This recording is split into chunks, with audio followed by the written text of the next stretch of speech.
से है तारती, श्री भागवत भगवान की आरती।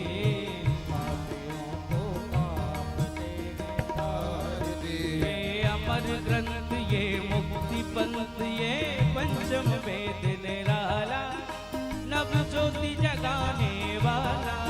ये अमर ग्रंथ, ये मोक्ष पंथ, ये पंचम वेद निराला, नव ज्योति जगाने वाला। हरि नाम यही, हरि ध्यान यही, हरि नाम यही, हरि ध्यान यही, जग के मंगल की आरती। पापियों को पाप से है तारती, श्री भागवत भगवान की है आरती। पापियों को पाप से है तारती। ये शांति गीत पावन पुनीत, पापों को मिटाने वाला, हरि दरस कराने वाला।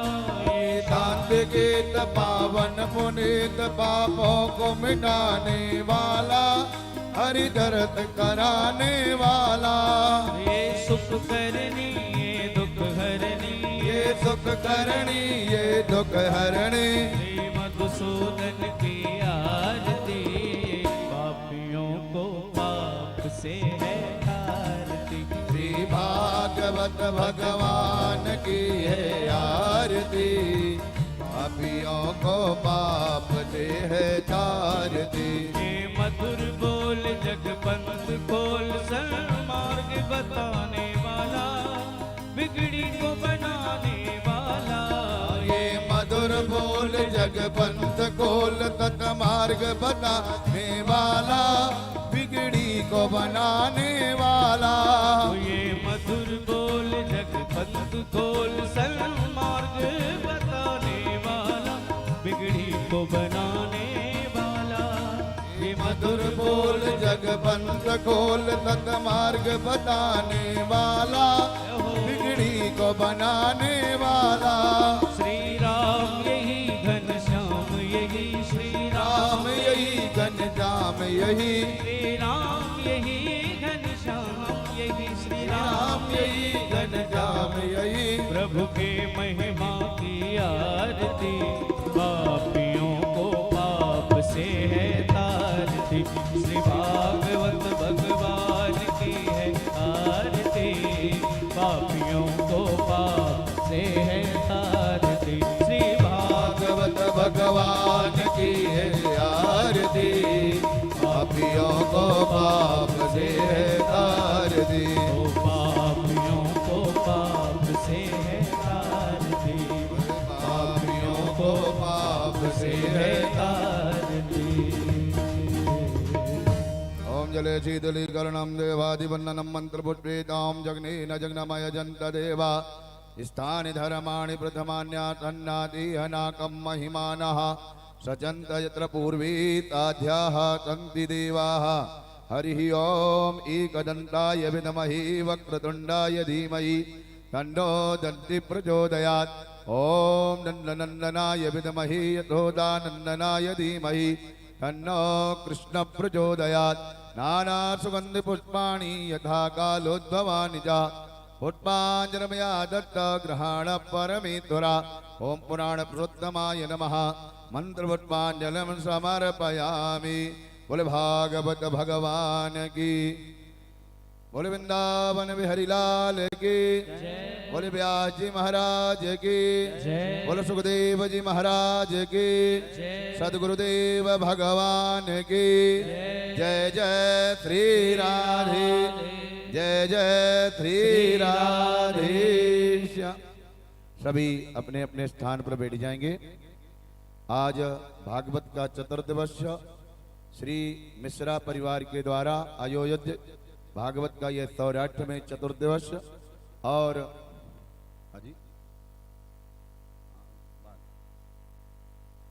बोले वृंदावन बिहारी लाल की।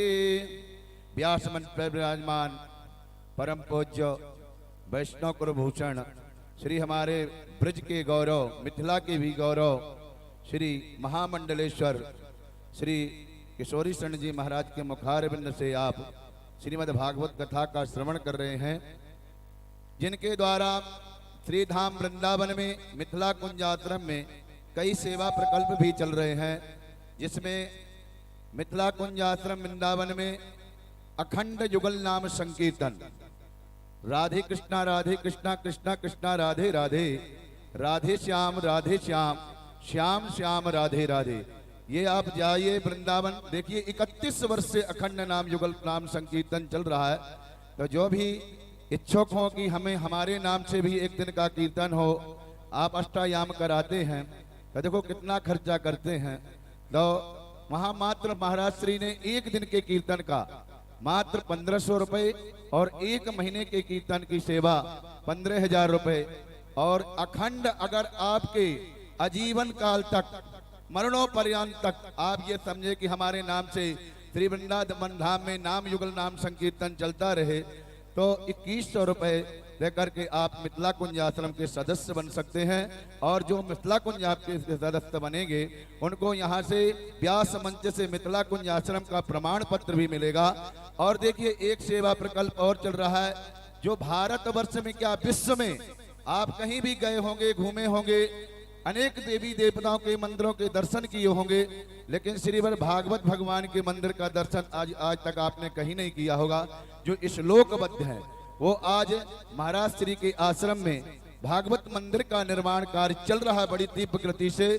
तो जो भी इसमें देखिए भागवत का एक श्लोक की भी जो भी सेवा करता है, धन्यम भागवती वार्ता प्रेत पीड़ा विनाशिनी, उसके पितृ अगर अधोगति में भी चले गए हैं, अगर भागवत का एक श्लोक भी उनके नाम से दान किया जाए तो पितृ किसी भी योनि में हो वह भगवान के धाम में जाते हैं।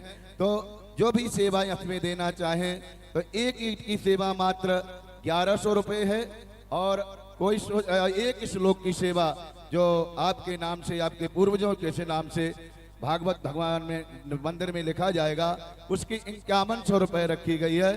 तो जो भी इसमें भाग लेना चाहें और तो ले सकते हैं। और एक सज्जन भक्त जो मंदिर की एक श्लोक की सेवा किया है भागवत भगवान के, श्री क्या नाम है, दिगंबर झा जी, खराजपुर दरभंगा वाले, इन्होंने एक श्लोक की सेवा किया है भागवत मंदिर में 5100 रुपए दे करके।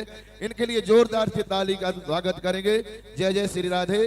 अब आइए व्यास मंच को प्रणाम करते हुए, सदगुरुदेव को प्रणाम करते हुए चतुर्दिवस की कथा का आनंद लें। जय श्री राधे।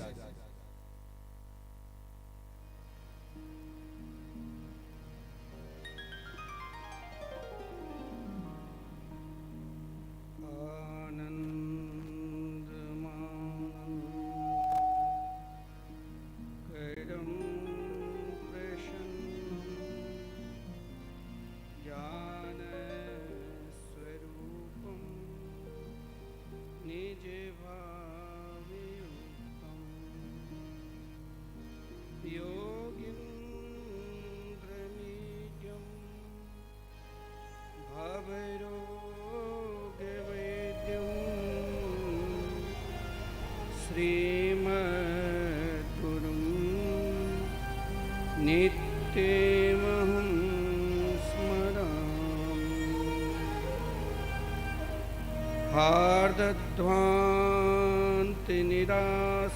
हार्दध्वान्तनिराशवासरमणि विज्ञानवारानिधि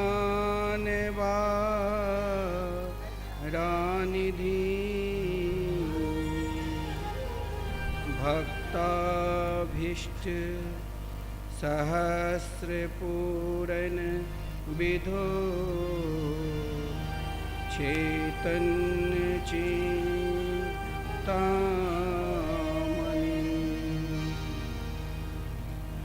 सद्भृंगेप सित विष्णु भक्ति नलनी व्याकोसे तोदय सुस्माकं कुरतां भवार्तिशमनं निम्बार्कना मामुनि नमस्तस्मै भगवते कृष्णाय कुंठमेधसे राधाधरे सुधा सिंधु नमो नित्य बिहारिणी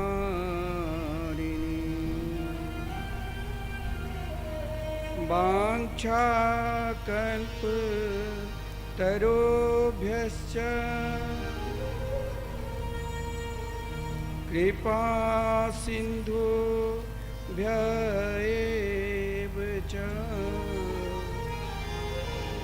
पतितानां पावनेभ्यो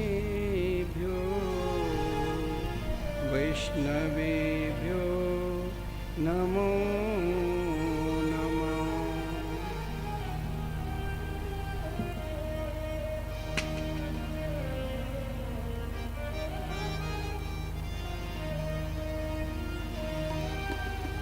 आइए हम सब भाव के साथ 2 मिनट मंगलमय नाम संकीर्तन करें, तत्पश्चात कथामृत के रसास्वादन।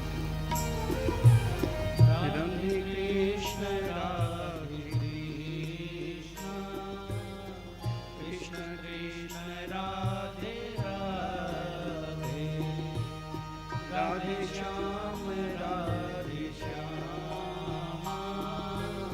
श्याम श्याम राधे राधे राधे कृष्ण राधे कृष्ण कृष्ण कृष्ण राधे राधे राधे श्याम राधे श्याम श्याम श्याम राधे राधे राधे कृष्ण राधे कृष्ण कृष्ण कृष्ण राधे राधे राधे श्याम राधे श्याम श्याम राधे राधे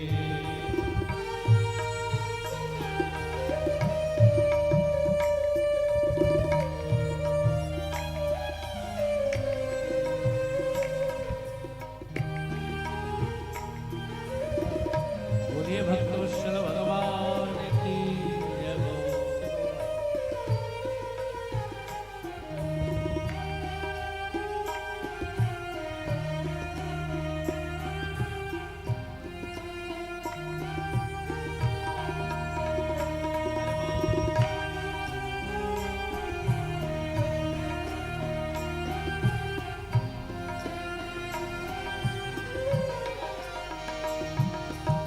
राधे कृष्ण राधे कृष्ण कृष्ण कृष्ण राधे राधे राधे श्याम राधे श्याम श्याम श्याम राधे राधे राधे कृष्ण राधे कृष्ण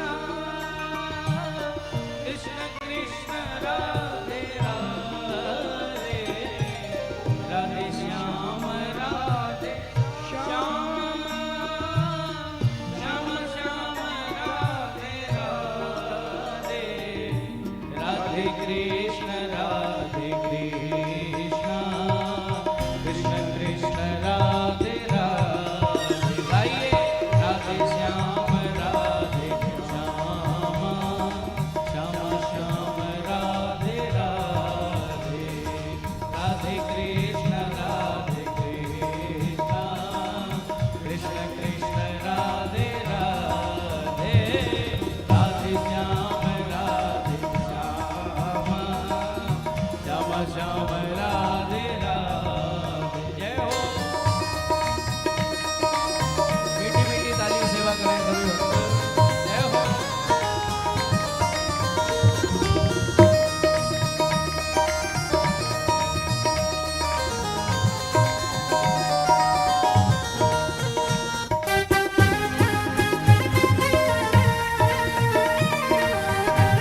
श्याम राधे श्याम, श्याम श्याम राधे राधे, राधे कृष्ण राधे कृष्ण, कृष्ण कृष्ण राधे राधे, राधे श्याम राधे श्याम, श्याम श्याम राधे राधे, राधे कृष्ण राधे कृष्ण, कृष्ण कृष्ण राधे राधे, राधे श्याम राधे श्याम, श्याम श्याम राधे राधे, कृष्ण कृष्ण राधे राधे, श्याम श्याम राधे राधे, कृष्ण कृष्ण राधे राधे, श्याम श्याम राधे राधे। श्री राधा सर्वेश्वर भगवान की जय। श्री सद्गुरुदेव भगवान की जय श्रीमद्भागवत महापुराण की जय श्री सुखदेव जी महाराज की जय समस्त ग्राम बस्ती की जय श्री शंकर भगवान की जय श्री हनुमान जी महाराज की जय श्री मिथिला धाम की जय जय जय श्री राधे जय जय श्री राधे।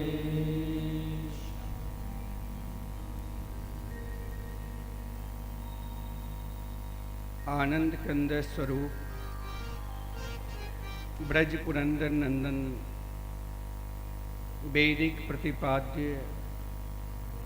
परम आराध्य अनंत कोटि ब्रह्मांड नायक श्री राधा सर्वेश्वर भगवान श्री श्याम सुंदर के वांगमयी प्रतिमूर्ति श्रीमद्भागवत महापुराण कथा में हम सभी लोग श्रवण के लाभ ले रहे हैं। इस अनुष्ठान श्रीमद्भागवत सप्ताह कथा यज्ञ के मुख्य यजमान श्री सुबोध चंद्र मिश्र सहपत्नी सहपरिवार तथा उनके समस्त परिजन बंधुजन एवं समस्त मिश्रा परिवार दूर दूर से आए हुए समस्त भगवत प्रेमी भगवत अनुरागी श्रोता समाज इस भागवत कथा मंडप में उपस्थित माता बहन भाई बंधु तथा YouTube चैनल के माध्यम से जो सीधे इस कथा के दर्शन कर रहे हैं सभी के जय जय श्री राधे। आइए हम सब पुनः अपने मन को भगवान के चरणारविंद में लगाते हुए कथा मृत का रसास्वादन करें। श्रीमद्भागवत महापुराण स्वयं अपने आप में परिपूर्ण है, जिसमें चाहे ध्रुव जी हो चाहे महाराज पृथु जी हो, जिसने संपूर्ण धरातल को एक सूत्र में बांध दिया, फिर भी अपने मन को गोविंद के चरणारविंद में समर्पित होकर भगवान की मंगलमयी कथा इच्छा लाभ लेकर शनकादिक से प्रार्थना की। चाहे परिजिता गण हो, चाहे महाराज प्राचीन वरही हो, चाहे ऋषभ देव जी के पुत्र भरत जी के विषय में आप सब जानते हैं। कई लोगों का एक प्रश्न होता है, क्या भगवान की पूजा करने के बाद निरंतर धर्म के आचरण करने के बाद फिर भी क्या व्यक्ति को जन्म लेना पड़ता है? अगर जन्म लेना पड़ता है तो धर्म क्या गलत है? संपूर्ण महात्माओं के सिद्धांत, संपूर्ण विद्वानों के सिद्धांत, बड़े बड़े योगी यति सन्यासी हो, संपूर्ण धर्म शास्त्रों के सिद्धांत यही है, जो यदि हम धर्म के पथ पर चलते हैं, निरंतर धर्म के आचरण करते हैं, गंगा जी में भी स्नान करते हैं, संपूर्ण तीर्थों में जाकर उन तीर्थ के जो अधिष्ठात्री देव है, देवी है, उनकी भी आराधना करते हैं, फिर भी व्यक्ति को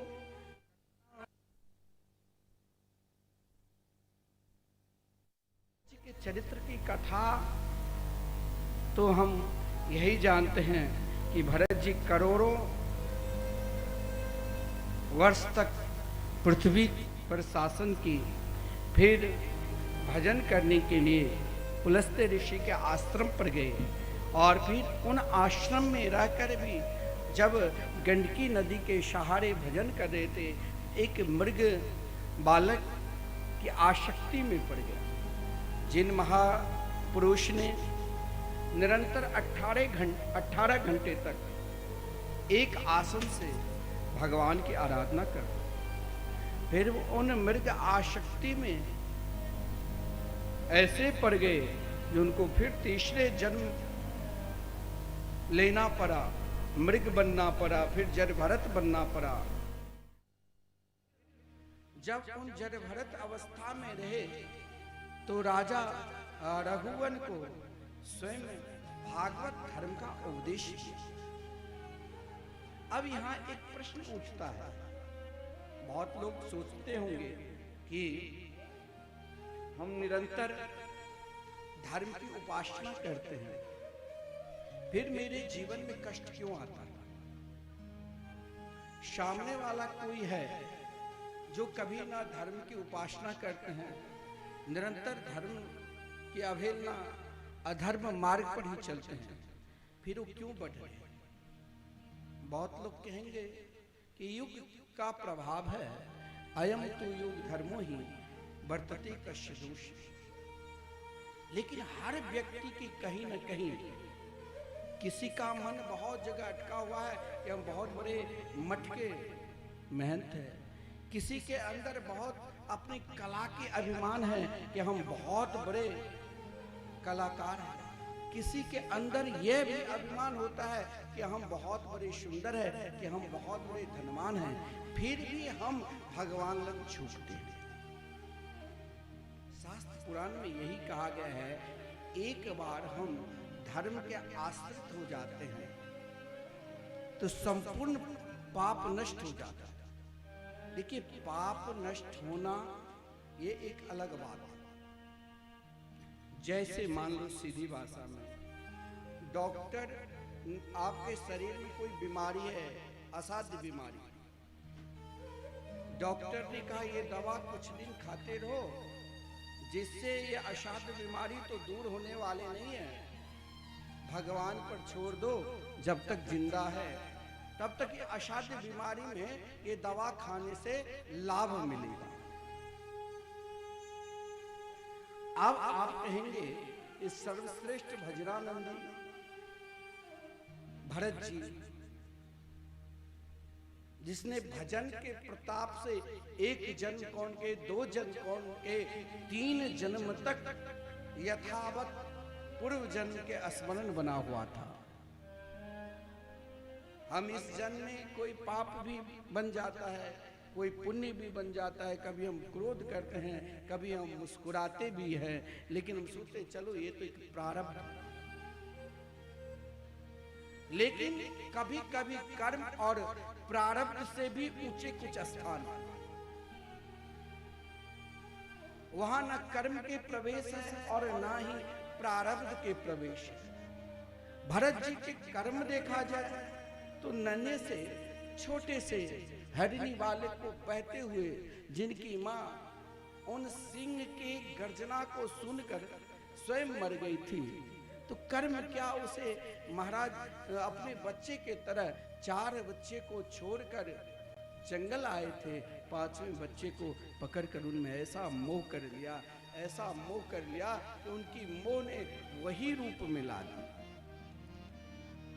फिर भी भजन का प्रारब्ध नहीं छूटा। मैंने कहा भजन आपके साथ रहेगा।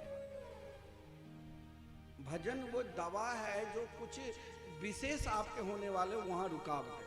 धर्म एक दवा की तरह है, लेकिन भोगना पड़ेगा। अब आप कहोगे हम तो भगवान की कथा भी सुनते हैं, निरंतर भजन करते हैं, तो फिर क्या हमें फिर यही गति में आना पड़ेगा जो गीता में सबके अलग अलग गति भगवान ने वर्णन कर दिया। भूत के भी लोग हैं, प्रेत के भी लोग हैं। जब भगवान श्री राम के लोग साकेत धाम है, भगवान श्री कृष्ण के लोग श्री गोलोक धाम वृंदावन है, तो भूत के भी लोग है, प्रेत का भी लोक है। हर जीव मात्र के अपने अपने आचार्य हैं।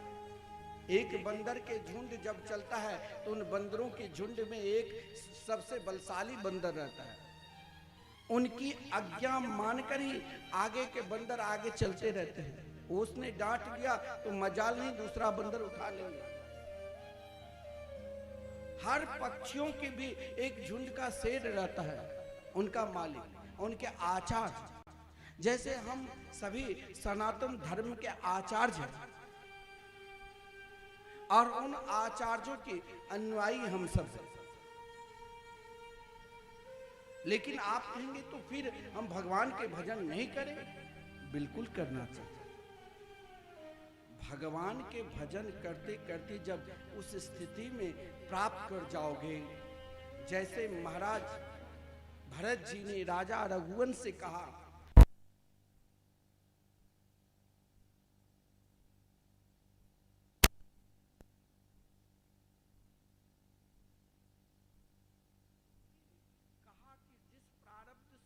मैं गुजर रहा हूं उसे आप भी गुजरना पड़ेगा।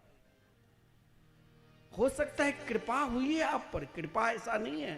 जो पूर्व जन्म में आप एक मृगनी हरणी थी और मैं एक राजा जो राजर्षि बन चुका था भजन करते करते, लेकिन दोनों का मिलाप फिर एक ही स्थान पर कर दिया। आप राजा बने तब तक मुझे 2 जन्म लेना पड़ा।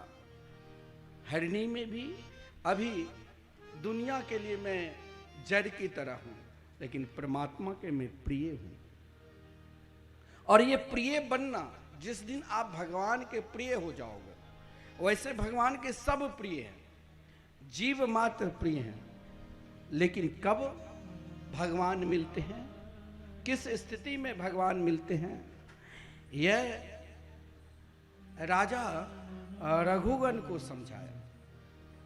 क्या कि रघुगणे तत्तपसा नयाति नाचे जया निर्वपनाद गृहद्वार न छंदसा नैव जला निशूर्ये बिना महत्पाद रजोभिषेकम।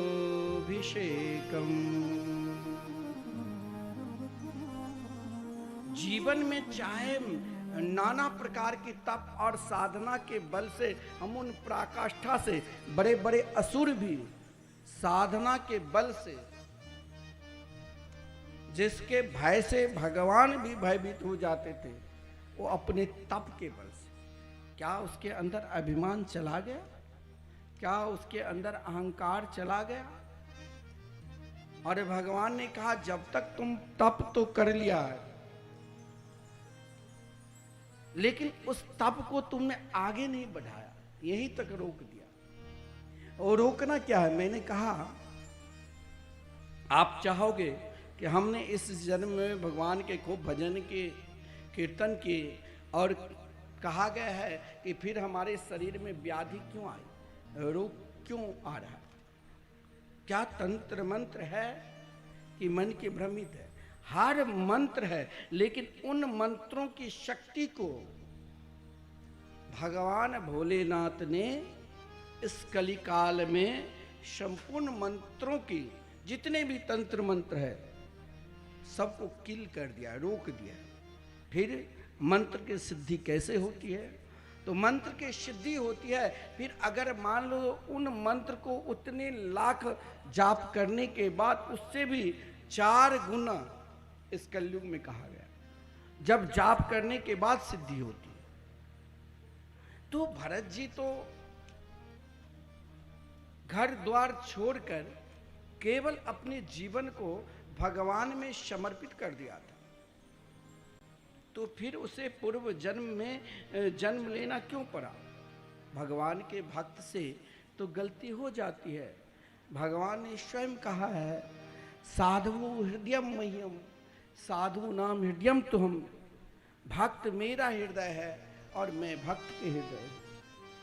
और जब भक्त मेरा हृदय है और मैं भक्त का हृदय हूं, फिर भी उन भक्त को भी दोबारा जन्म लेना पड़े तो क्या हम मन में सोचेंगे कि नहीं भगवान नहीं है? नहीं, वहां हमें ढूंढना पड़ेगा। एक बार क्या हुआ, एक गांव था, राजस्थान की बात है, पानी का अभाव था। संपूर्ण गांववासी ने पानी की व्यवस्था के लिए कहा कोई पानी की व्यवस्था होनी चाहिए। कुआं खोदाया। कुआं जब खोदा, बहुत विशाल गढ़ कुआं, अंधकार में, क्योंकि मरवाड़ के कुआं जब 12 बजे का सूर्य कुआं की में उनके किरण पड़ता है तब दिखाई देता है पानी। मरवाड़ की कुआं। कल सब पंडित जी के पास गए, कहा पंडित जी आज मुहूर्त निकालवा दीजिए ताकि पानी के बहुत अभाव है। पंडित जी ने मुहूर्त निकलवा दिया, पूजन भी हुआ, संपूर्ण गांव में बहुत जोरदार भंडारा हुए, कीर्तन हुए। पंडित जी ने कहा कल से सब पानी भरना। सब अपने अपने घर से रस्सी बाल्टीन लेकर तैयार हैं। उससे पूर्व क्या हुआ, संध्या के समय में 4-5 कुत्ते का झुंड, उन कुत्तों की झुंड में एक कुत्ता को 4-5 कुत्ते ने घेर लिया था। अब उन कुत्ते के भय से एक कुत्ता उस कुआं में गिर गया। कुआं में ज्यों ही गिरा तो क्या हुआ, कल सब पानी भरने के लिए गए तो पानी में दुर्गंध आ गया। पानी में ज्यों ही दुर्गंध आया तो सब पुनः पंडित जी के पास गए। पंडित जी ने कहा कोई बात नहीं, अगर कुत्ता गिर गया है तो उसको फिर शुद्ध पानी, संपूर्ण पानी निकाल लो और 2-4-10 बाल्टी गंगाजल उसमें डाल लो, शुद्धि करने के बाद फिर पानी भरना। लोगों ने, संपूर्ण गांव के लोगों ने एक साथ मिलकर कुआं में पानी भरने लग गया निकालने के लिए। संपूर्ण पानी निकाल दिए, 10, 20, 25, 50 बाल्टी पुनः गंगाजल भी इसमें डाल दिए। अब लोगों ने फिर पानी भरने की कोशिश किया। जो पानी भरने के लिए गए, फिर जब पानी बाहर निकाला तो दुर्गंध आने लगे। सारे पानी भी निकाल लिए, कुआं में गंगाजल भी डाल लिया, फिर भी दुर्गंध ज्यों का त्यों बना हुआ है। पुनः फिर सब पंडित जी के पास गए कि पंडित जी लगता है कि आपने सही होकर अनुष्ठान नहीं किया, पूजा नहीं की। अगर आप सही होकर अनुष्ठान करते, पूजा करते तो फिर ये पानी विकार युक्त नहीं होता। आपने जिस प्रकार कहा ठीक मैंने वैसे ही किया। संपूर्ण पानी भी निकाल लिए, 2, 4, 10, 20 बाल्टी गंगाजल भी डाल दिए, गुलाब जल भी डाल दिए, फिर भी ज्यों का त्यों बना है। पंडित जी ने कहा अरे मूर्ख, तुमने पानी तो निकाल लिया, गंगाजल डाल लिया, वो मरे हुए कुत्ता निकाले कि नहीं? बोले ये तो नहीं क्या पंडित जी। बोले तब कैसे दुर्गंध? बाहर होंगे। तो कहने का तात्पर्य, हमने तो खूब मंदिर में भी दर्शन करने के लिए गए, हमने तो खूब कथा सुनी, हमने अनेकों बार गंगा यमुना जी में स्नान कराए, अनेकों तीर्थ गए, फिर भी दुर्गंध रूपी जो वासना है, दुर्गंध रूपी जो इच्छा है, दुर्गंध रूपी जो कामना है, और वो कामना इतनी प्रबल है जो आप चाहोगे कि हम एक जन्म में निकाल लें। जब भीष्म पितामह जैसे महापुरुष भगवान से प्रार्थना किए कि प्रभु मैंने अपने जीवन में कभी पाप किए ही नहीं, याद है मुझे एक दो जन्म कौन के, 164 जन्मों की पुण्य और पाप की कुंडली दिखा दिया, लेकिन भगवान ने कहा फिर भी तुम जीवात्मा हो और मैं ईश्वर हूं। 164 जन्म में से पूर्व तुमने पाप किया था, किसी निर्दोष जीव को इसी प्रकार बाणों की सज्जा पर बाण पूरे मुख में, शरीर में, ऐसे ही तुमने एक एक अंग पर बाण पिरो दिया था, वही भोगना पड़ रहा। देखिए भगवान की कृपा है। भगवान कृपा कब करते हैं? जब आपके अंदर पूर्ण रूप से, जैसे आदरणीय श्रीमान भरत जी ने कहा, बिना महत्पाद रजोभिषेकम।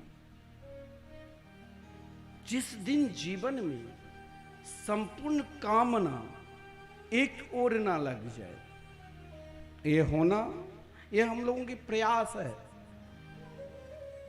जैसे डॉक्टर ने कहा दवा खाओ, ये प्रयास है कि हम उस धर्म पथ पर, वैसे तो हमारे को ना जाने लाखों जन्म लेना पड़ेगा, मरना पड़ेगा, परंतु अगर हम भगवान की मंगलमयी कथा, सत्संग, कीर्तन, धर्म इत्यादि करते हैं, इससे क्या होता है?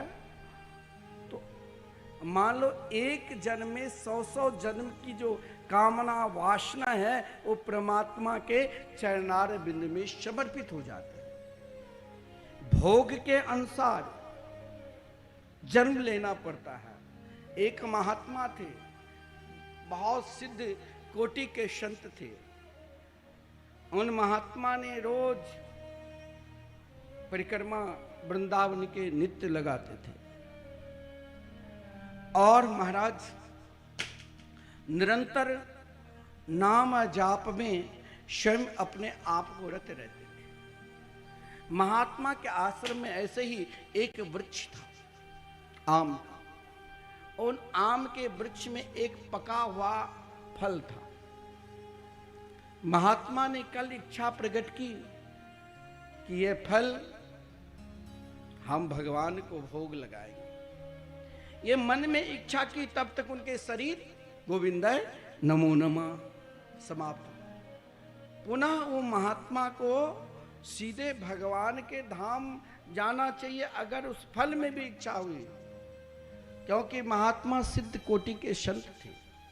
उसने अपने शिष्यों से कहा अगर हम भगवान के धाम सत्य में चले गए तो ये जो घड़ी घंटा है अपने आप बजने लग जाएगा, लेकिन कुछ नहीं बजा। उनको महाराज उन अवस्था में जो निरंतर भगवान की उपासना में लगे थे, फिर भी उनको अभी सदगति नहीं मिली।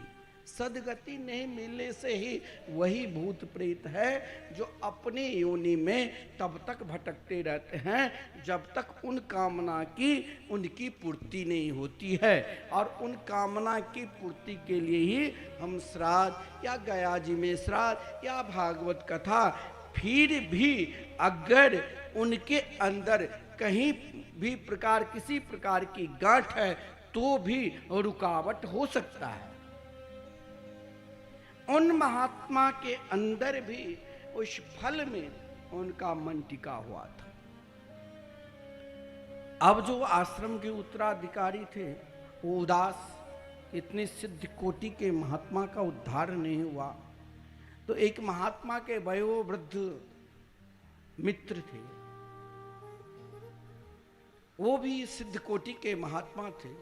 कहा कि गुरुदेव ने जाने वक्त कहा था कि जब हम अपने शरीर को त्याग करेंगे, तो जब हम भागवत धाम पधारेंगे तो ये घड़ी घंटा अपने आप स्वतः बजने लग जाएगा।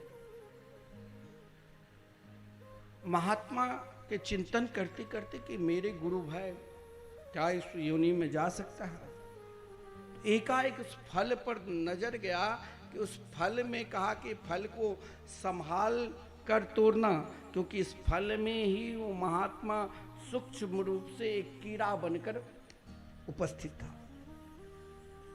और जब उनको फल तोड़ोगे, भगवान को समर्पित करोगे, तभी उनका कल्याण होगा। तो हमें क्या करना चाहिए? जब भरत जी को 3 जन्म लेना पड़ा, 3 जन्म तक ऐसे महापुरुष को, तो हमारे ऊपर भी किसी भी प्रकार की व्यवधान आती है तो हमें कदापि भी भगवान के शरणागति को नहीं छोड़ना चाहिए, क्योंकि बिना महत्पाद रजोभिषेकम, हमें निरंतर उनकी उपासना और बढ़ा देना चाहिए। भरत जी ने कहा, जिन भरत जी की संकल्प था 4 हाथ से अधिक नहीं देखते थे, जिस कारण राजा रघुवन ने क्रोध भी किया था, और वही राजा रघुवन जब शरणागति को स्वीकार किए हैं। देखिए क्या होता है, घर और परिवार में कोई न कोई ऐसे व्यक्ति जन्म लेते हैं या जन्म ले चुके हैं, वो बहुत उच्च कोटि के रहता है। उच्च कोटि किसे कहा गया है? जो भगवान की पूजा पाठ धर्म में आस्था रखते हैं। समझ लेना कि ये 1-2 पीढ़ी के नहीं, 21 पीढ़ी को कल्याण करेंगे। लेकिन कब? उनका कल्याण हो चुका, परंतु अगर उनकी इच्छा है। धुनकारी चरित्र में आप सुना होगा ना, जो 7 गांठ अलग अलग गांठ है, हमारे अंदर भी सप्त ग्रंथि रूपी गांठ है। जिस दिन वो फट गए, उसी दिन हम पूर्ण रूप से भगवान के हो गए। बहुत लोग कथा ने सुनी, कहां सबकी फटी थी। तो कहने का तात्पर्य, महाराज भरत जी ने कहा, इस जन्म में हमने अपना संबंध भगवान से जोड़ा। हर इच्छा को, हर कामना को मैंने जड़बद्ध बना दिया। तो कभी भी किसी भी अवस्था में हमें भगवान की उपासना नहीं छोड़ना चाहिए। आप कहेंगे कि भगवान की उपासना यदि हम निरंतर करेंगे तो हमें लाभ क्या मिलेगा?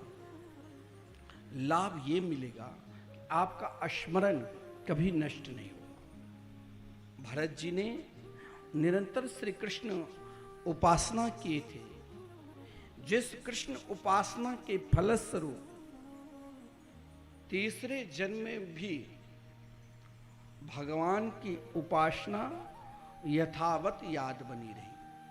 हम भगवान की कथा सुनते हैं, हम भगवान के कीर्तन करते हैं, हम भगवान के गुणगान गाते हैं, तो हमें ये नहीं सोचना चाहिए कि इससे हमें लाभ क्या मिलेगा।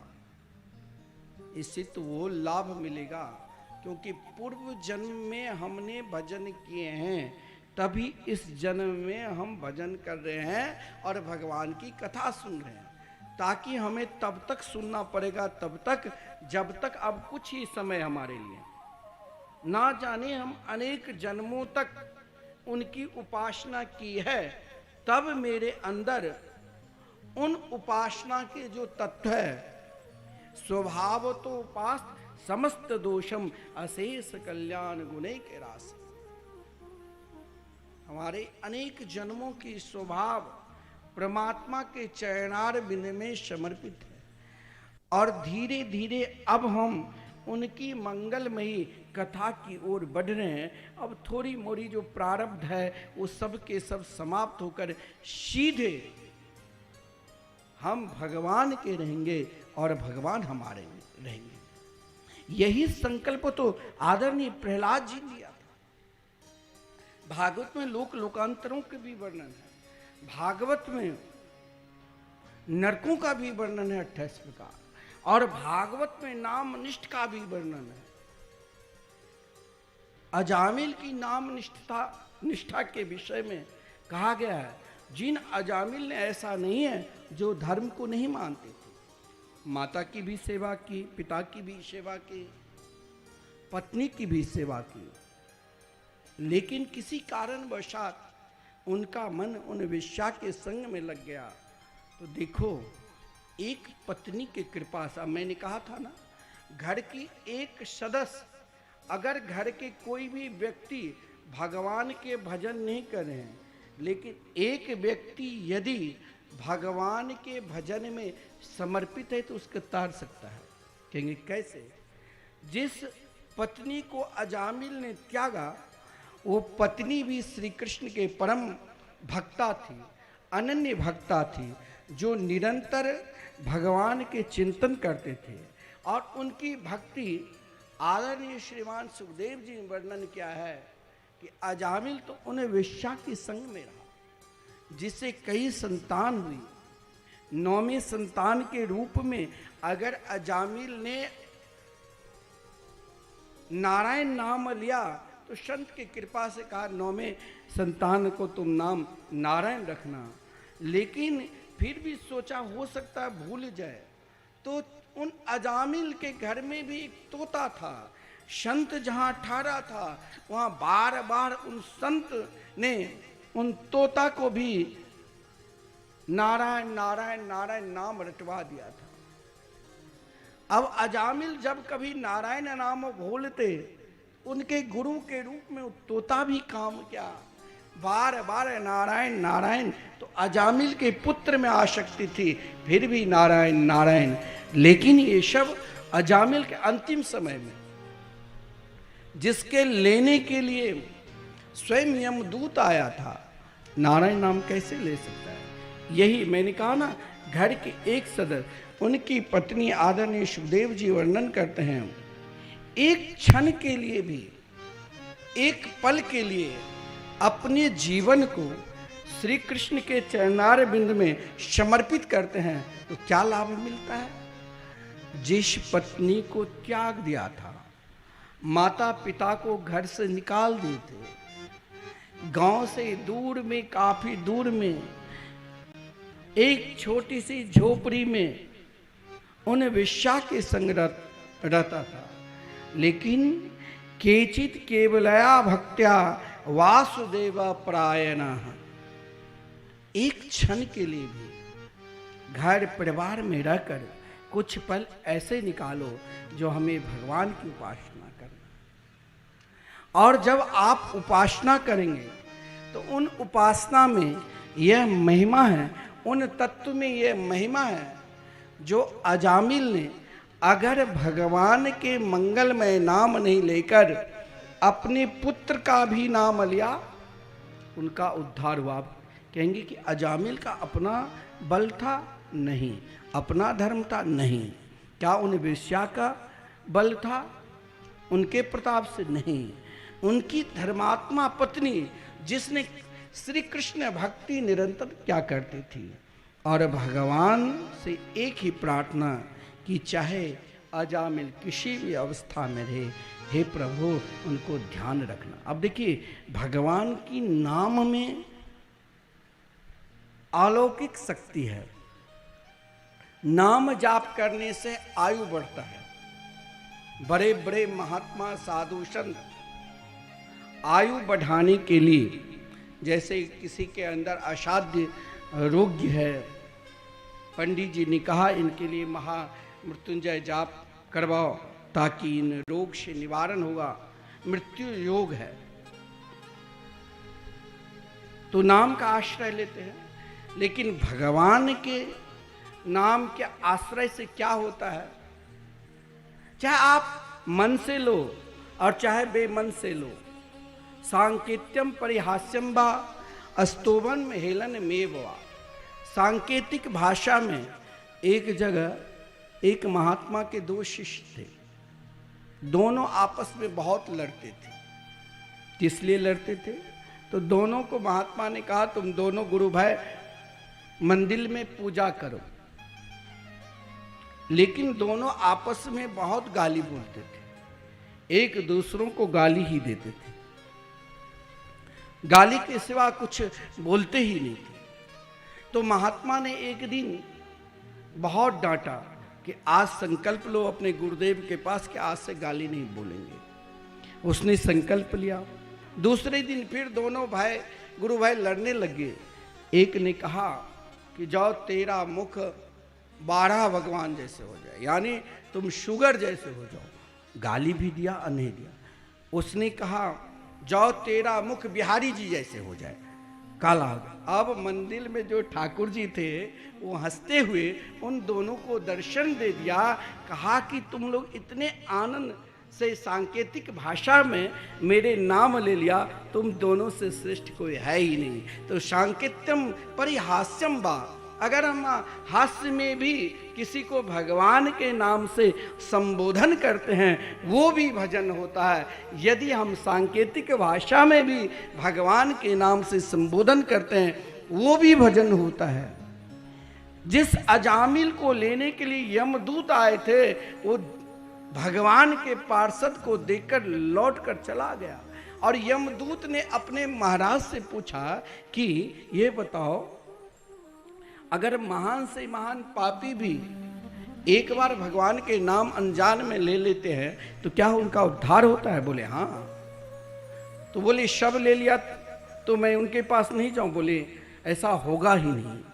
नाम भी वही ले सकता है जब उनकी कृपा हो, जब उनके अंदर ये भाव रहेंगे, हे प्रभु जी हम तो एकमात्र आपके थे और आप हमारे थे, आपके सिवा मेरे जीवन में और कोई ही नहीं है। जिसकी जीवा से एक बार भगवान के मंगल में नाम निकल जाए, कहा गया है जीवान भक्ति भगवद गुण नाम ध्येयम चेतस्न अस्मरन्ति तच्चरणारविंदम कृष्णाय नो नमति यच्छिरे कदापि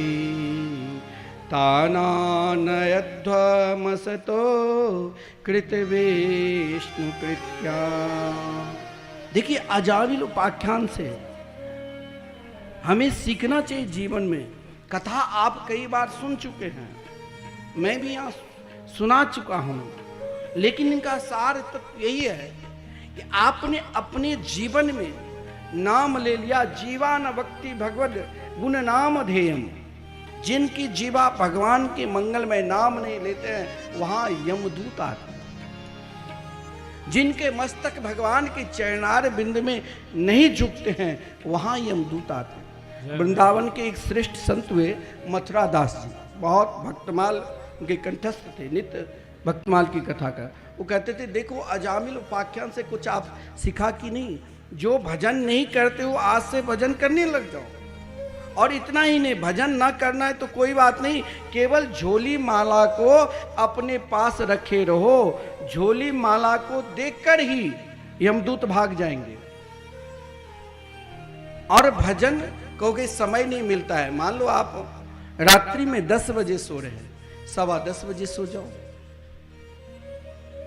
जीवन में केवल हमें समर्पित होना है और पुकारना है कि हे प्रभु मैं किसी भी अवस्था में आपसे ना भूलूं, आप हमारे बनकर हैं। हम तुम्हारे थे प्रभु जी, हम तुम्हारे हैं, हम तुम्हारे ही रहेंगे ओ मेरे प्रियतम। हम तुम्हारे थे प्रभु जी, हम तुम्हारे हैं, हम तुम्हारे ही रहेंगे ओ मेरे प्रियतम।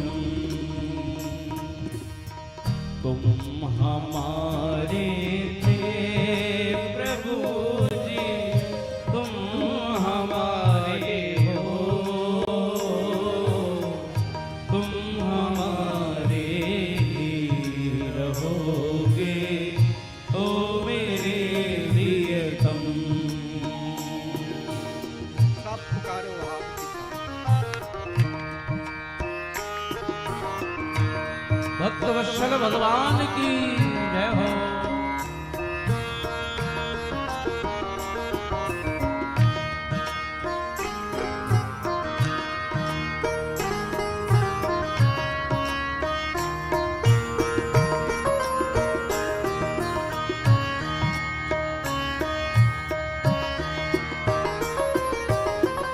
तुम्हें छोड़ सोने रहेंगे ओ मेरे प्रियतम जय हो।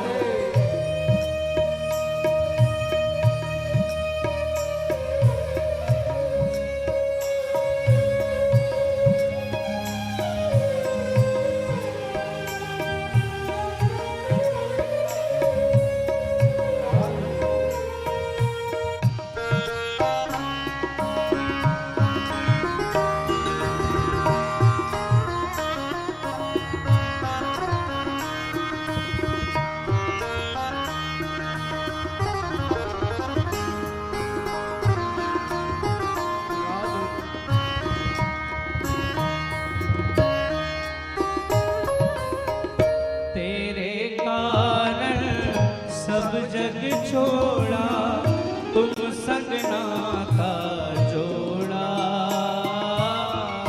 तेरे कारण सब जग छोड़ा, नाता जोड़ा। एक बार प्रभु हंस कर कह दो, मैं तेरी तू मेरा। एक बार प्रभु हंस कर देखो, मैं तेरी तू मेरा। हो एक बार प्रभु हंस कर कह दो, मैं तेरी तू मेरा। एक बार प्रभु हंस कर दे दो, मैं तेरा तू मेरा। ओ सांची प्रीत की रीत निभा दो, ओ मेरे प्रियतम। सांची प्रीत की रीत निभा दो, ओ मेरे प्रियतम। तुम हमारे थे प्रभु जी, तुम हमारे हो, तुम हमारे ही रहोगे, ओ मेरे प्रियतम। हाँ, तुम हमारे ही रहोगे, ओ मेरे प्रियतम। प्यारे मीठी मीठी ताली सेवा करें सभी भक्त।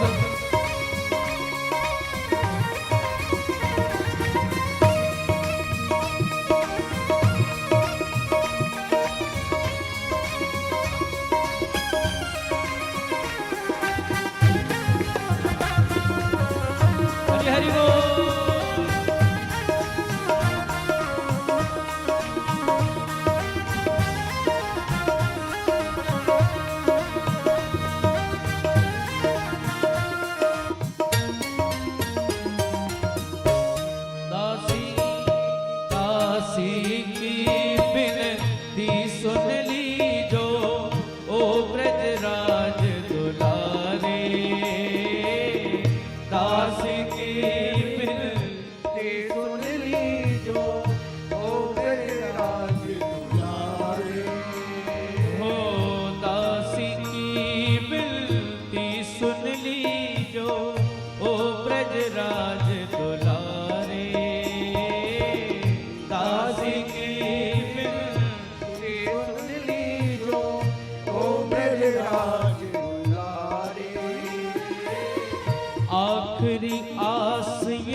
केवल एक बार हो जाओ, आप कहेंगे कि मेरी वृत्ति सही नहीं है। वृत्ति मतलब खान पान या स्वभाव, उनके प्रवाह मत करो। भगवान के दो बहुत प्रिय भक्त हुए भागवत। एक वित्रासुर जो असुर था, एक परम भागवत आदरणीय प्रहलाद जी। वित्रासुर के क्रम में जिन देवराज इंद्र को स्वयं दधीचि ऋषि के शरीर के हड्डी का वज्र और जिससे स्वयं देवराज इंद्र जैसे महापुरुष जिसने नारायण कवच को प्राप्त कर लिया, किसी के घर में भूत प्रेत या कोई भी बाधा है, मैं व्यासपीठ से दावा के साथ कह रहा हूं, अगर आप भागवत के 6वें स्कंद के जो 8वें अध्याय हैं नारायण कवच, इन नारायण कवच को नित्य यदि आपने पाठ किया, नित्य पाठ करने से क्या मिलेगा? नित्य पाठ करने से शरीर के एक एक अंग की रक्षा स्वयं भगवान नारायण करते हैं। हो सकता है अगर पाठ के लिए समय नहीं है तो नारायण कवच के चांदी के ताबीज में संपूर्ण नारायण कवच के श्लोक को कई महात्मा को आप कई ब्रजवासी को पहने हुए देखेंगे। नारायण कवच के ताबीज जिसने पहन लिया, संसार के संपूर्ण तांत्रिक, संपूर्ण भूत पिचास डैन कोई भी हो, उससे कोई कुछ नहीं बिगाड़ सकता है। क्योंकि भागवत में नारायण कवच अपने आप में परिपूर्ण है और सिद्ध है। इसे सिद्ध करने की भी जरूरत नहीं। कोई मंत्र ऐसे होते हैं जिन मंत्रों की 1 लाख 2 लाख 10 लाख जाप करने के बाद वो मंत्र सिद्ध होते हैं, लेकिन ये भागवत के मंत्र अपने आप में सिद्ध है। भगवान के भक्त जिन वित्रासुर को नारायण कवच के बदौलत ही देवराज इंद्र ने मारने की कोशिश की, लेकिन वित्रासुर भगवान के बहुत प्रिय भक्त थे। बहुत लोग कहते हैं सबसे बड़ा संत कौन? आजकल किसका नाम आता है? जिसके बहुत बड़े बड़े मठ हो, 2-4 मर्सिडीज गाड़ी हो, लाखों शिष्य आगे पीछे चलते हो, आप सोचोगे कि यही सबसे बड़ा है, इन्हीं को नमन करना चाहिए। यह तो एक प्रचार की रास्ता है, प्रचार की मार्ग है। संत तो वो है जिसके विषय में वित्रासुर ने कहा कि मुझे उन संतों की दास बना दो जो वाकई में अपने लिए कभी कुछ सोचता ही नहीं। यदि सोचा तो एकमात्र भगवान के नाम के सिवा और कुछ नहीं। वित्रासुर के पेट भी फटे हुए हैं, हाथ भी कटे हुए हैं। उस स्थिति में वित्रासुर के भाव और स्वभाव को देखो और विश्वास को देखो। जब भगवान ने दर्शन दिया तो भगवान से केवल यही कहा कि अहम हरे तब पादैक मूल दासानुदासो भवतास्मि भूय। कौन कहता है कि संत नहीं है, महापुरुष नहीं है? अगर महापुरुष नहीं होते तो वित्रासुर सीधे नहीं कहते कि हे प्रभु मुझे दासानुदासो भवतास्मि भूय, मुझे आप अपना भक्त मत बनाओ। आपके जो भक्त हैं, उनके जो परम नाम जापक भक्त है, उनके हमें दास बना दो। भगवान ने कहा कि बड़ा बनने के लिए तुम्हें भी बड़ा बनना पड़ेगा, मैं कुछ रिद्धि सिद्धि दे दूं। देखिए, जो वाकई में भजनानंदी संत होंगे वो आपको तंत्र मंत्र के उपाय बताएंगे ही नहीं और नहीं आपके भविष्य बता देंगे। भविष्य तो वो बता सकता है जो तंत्र विद्या की सिद्धि की है, या बड़े बड़े ज्योतिषाचार्य लग जाओ, संत तो वो भविष्य बता देंगे जिससे आपको आत्मबल मिलेगा। वित्रासुर ने कहा आत्मबल के लिए मुझे कोई रिद्धि सिद्धि नहीं चाहिए। न नाक पृष्ठम न च पारमेष्ठ्यम न सार्वभौमम न रसाधिपत्यम न योग सिद्धि रपुनर्भवं वा समंजसे त्वां विहेय कांक्षे।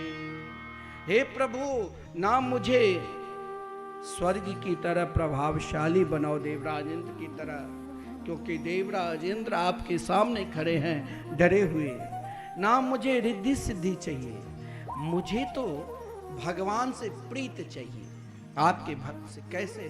देखिए, भक्ति के 3 प्रीत बताया गया है। आप सही में, हम कुछ दिन बहुत भक्ति कर लिए और कुछ दिन आलस कर लिए, तो यह भी एक भक्ति है। भक्ति के भी 3 स्तर है। वित्रासुर ने तीनों स्तर का वर्णन किया। भगवान ने जब कहा मैं तुम्हें पूर्ण रूप से दासानुदास बनाकर समर्पित कर दूं, तो वित्रासुर ने यही कहा कि नहीं, इनमें भी एक लगाव होता है। आप बार बार एक ही कथा को श्रवण करते हो तो मन में करेगा अरे ये तो हम स्वयं जानते हैं, अब क्या सुनो। एक ही स्थान, किसी तीर्थ स्थान में बार बार जा रहे हो, अरे यहां तो हम कई बार आ चुके हैं, भाव कम हो जाता है। भगवान की पूजा आज नहीं करेंगे, आज शरीर स्वस्थ नहीं है, कल कर लेंगे। भक्ति है, भक्ति 3 प्रकार की है। 3 प्रकार की कौन कौन भक्ति? तो पहला, अजात पक्षा इव मातरा खगा स्तन्यम यथा वत्स तरा चुदारता प्रियम प्रिय व विसुतम विषन्ना मनोरविंदाक्षर दृश्यते तुम। अजात पक्षा, जैसे पक्षी की घोंसला है, छोटी छोटी नन्ही नन्ही उनकी संतान चिड़ियां हैं, वो प्रतीक्षा केवल किसके करते हैं? अपनी माता की, कब दाना लावे मुझे खिलावे। लेकिन वही पक्षी जब कुछ बड़े हो जाते हैं तो उतना प्रेम भाव नहीं जगता है। भक्ति स्थान पर हम पहुंच जाते हैं, हम निरंतर भगवान की आरती भी करते हैं, पूजा भी करते हैं, उपासना भी करते हैं, पाठ भी करते हैं, ध्यान भी लगाते हैं, फिर भी सोचते हैं चलो अब की बार नहीं, आगे कर लूंगा। ये आगे नहीं, भाव कम है, उस स्थिति में हम नहीं पहुंच पाए। बोले दूसरा भाव भक्ति के क्या है? जैसे गौ ने बछड़ा को जन्म दिया तो बछड़े के बिना ना गौ अलग रहती है और न बछड़े। वही बछड़े कुछ दिन के बाद जब बड़े हो जाते हैं, किसान लोग उसे बेच देते हैं, गौ भी चैन से रह जाती है, बछड़ा भी। तीसरा भक्ति का स्वरूप है प्रियम प्रियव विस्वितम विषन्ना। जैसे किसी के पति मानो वर्षों से विदेश में है, प्रदेश में है, वर्षों मिलन हो गए, आज मान लो फोन किया, मोबाइल लगाए कि हम कल 10 बजे आने वाले हैं। उस समय की जिस प्रकार एक स्त्री अपने पति की प्रतीक्षा करती है, उनकी एक अगर 10 बजे से 11 बज गए तो उनके अंदर एक व्याकुलता भाव उत्पन्न हो जाती है। हे प्रभु, वैसे ही प्रियम प्रिय व विश्वतम विषन्ना, उन सौभाग्यशाली स्त्री के तरह भी जैसे उनके अपने पति के प्रति व्याकुलता है, वैसे ही हमें भगवान के चरणार बिंद में निरंतर व्याकुलता बने रहे, ऐसे ही भक्ति प्रदान करो। वित्रासुर की भक्ति और प्रहलाद जी की समर्पित दोनों बराबर है। एक की निष्ठा श्रेष्ठ है, दूसरे की निष्ठा। जिनके घर में महाराज सब दुर्दांत थे, केवल उनकी माता कयाधु। जिन हिरण्यकश्यपु ने महाराज भाई के मरने के उपरांत स्वयं अपने आप को विष्णु की तरह बन गए। मंदरगिरी पर्वत पर जाकर 10,000 वर्ष तक कठोर तपस्या की, ब्रह्मा जी से वरदान प्राप्त कर लिया कि मैं किसी से मरूंगा ही नहीं, न रात में, न दिन में, न जड़, न मनुष्य से, न पशु से। ब्रह्मा जी ने कहा जब मुझे स्वयं मरना पड़ता है तो तुमको भी मरना पड़ेगा। लेकिन उसने सोचा ब्रह्मा से बड़ा कोई है ही नहीं। जिनकी निष्ठा, जिनके एक पुत्र प्रहलाद, जो बाल्यावस्था से ही, आप कहोगे कि बाल्यावस्था में तो आसुरी विद्या को पढ़ा था संड और अमर्क से, लेकिन कृष्ण भक्ति की विद्या कैसे प्रहलाद जी के अंदर है। और प्रहलाद जी के अंदर कृष्ण भक्ति विद्या भी कोई छोटा मोटा नहीं। जैसे किसी के ऊपर राहु की ग्रह है, केतु की ग्रह है, शनि की ग्रह है, अन्य बहुत सारे ग्रह है, ग्रह की निवारण हम कराते हैं। लेकिन ध्यान देना, अगर संपूर्ण ग्रह रहते हुए अगर आप श्री कृष्ण भक्ति करते हैं ना, तो उनके ऊपर कोई भी ग्रह का प्रभाव नहीं आएगा। आप कहोगे कैसे? तो श्रीमान प्रहलाद जी के अंदर वही तो ग्रह था, श्री कृष्ण भक्ति रूपी ग्रह। क्योंकि स्वयं आचार्य चरण वेदांत में कहा है अपने 10 लौकिक श्लोक में भगवान मार्काचार्य, नान्या गति कृष्ण पदार विंदात समदृश्यते ब्रह्म शिवादि वंदितात भक्ते क्षयोपात सुचिंत विग्रहात अचिंत शक्ति रविचिंत साक्षात। ग्रह से उनको डरना चाहिए जो श्री राम कृष्ण के चरणारविंद के आश्रय नहीं लिया है। जिसने एक बार श्री कृष्ण नाम के आश्रय ले लिया हो, वहां ग्रह के प्रवेश ही नहीं। हर व्यक्ति जन्म लेते हैं, जन्म से ही ग्रह होता है। कुंडली में ऐसा कोई भी प्राणी नहीं है जिसके ऊपर कोई ना कोई ग्रह ना सवार हो। हर समय में कोई ना कोई ग्रह रहता है। इस समय भी आप कुंडली दिखाओगे तो अभी हर व्यक्ति के कोई ना कोई ग्रह रहेगा ही। लेकिन प्रहलाद जी ने सोचा मेरे पास तो इतने बड़े बड़े ग्रह यहां पर है। जो हिरण्यकश्यपु तप प्राप्त करने के बाद स्वयं अपने आप को नारायण बन गए। और लिखा है श्रीमद् भागवत महापुराण में, हिरण्यकश्यपु के डर से भगवान नारायण भी उनके हृदय में छुप गए थे। संपूर्ण देवी देवता उनके जय जयकार करते थे। लेकिन एक व्यक्ति को कभी नहीं, किसी भी अवस्था में नहीं डरना चाहिए। वो कौन व्यक्ति है? जिसके हृदय में श्री कृष्ण नाम है, उसे डरना नहीं चाहिए। उनके हर पल हर क्षण श्री कृष्ण रक्षा करते हैं, यानी भगवान के मंगलमय नाम रक्षा करते हैं। प्रहलाद जी, जिन प्रहलाद जी ने अपने पिता के समीप, जिनके समीप किसी को बोलने की ताकत नहीं थी, लेकिन वो प्रहलाद जी अपने पिता से कभी डरते ही नहीं थे। निरंतर अपने पिता के सामना करते थे। गुरुकुल में ऐसा नहीं है जो पढ़ा नहीं।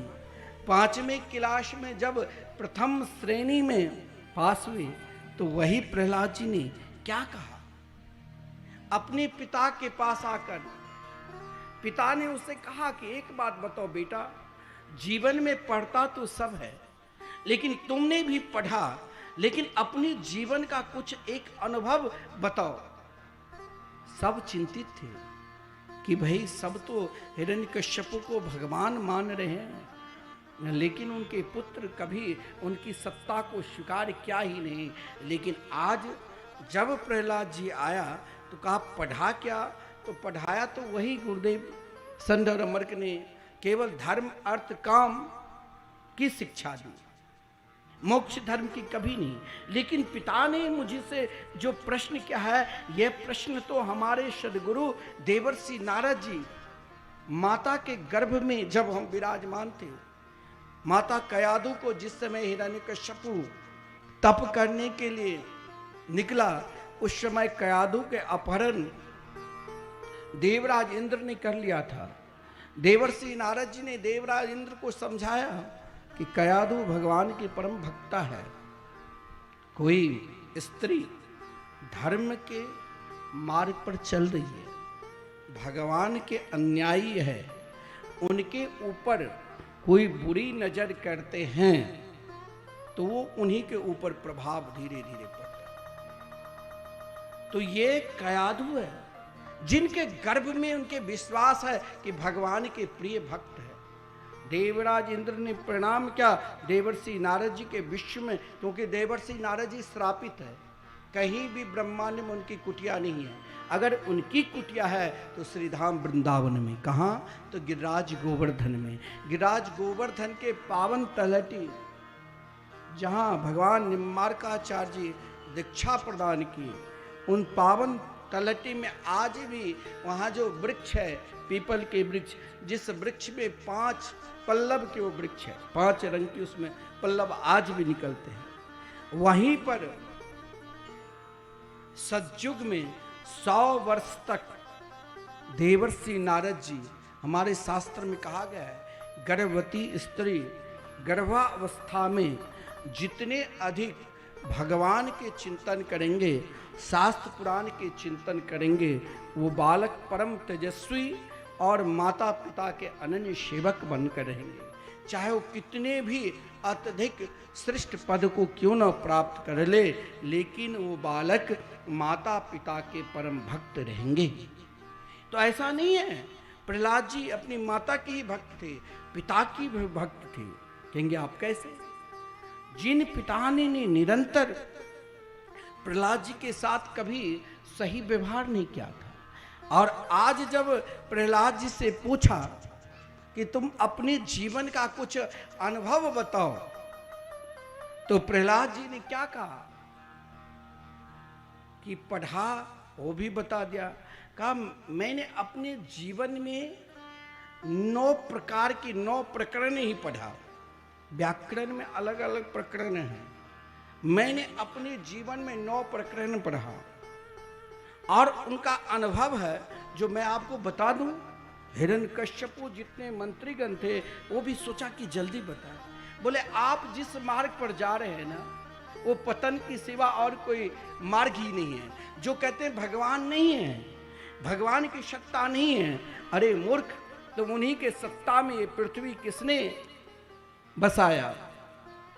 मानता हूं तुम्हारी दृष्टि से तुम्हारे अंदर अभिमान है, जिस कारण तुम कहते हो भगवान की सत्ता नहीं है, लेकिन उन्हीं के सत्ता पर तुम चल रहे हो, क्योंकि जिस कल्प में तुम रह रहे हो उन्हीं के कल्प में तुम निवास कर रहे हो।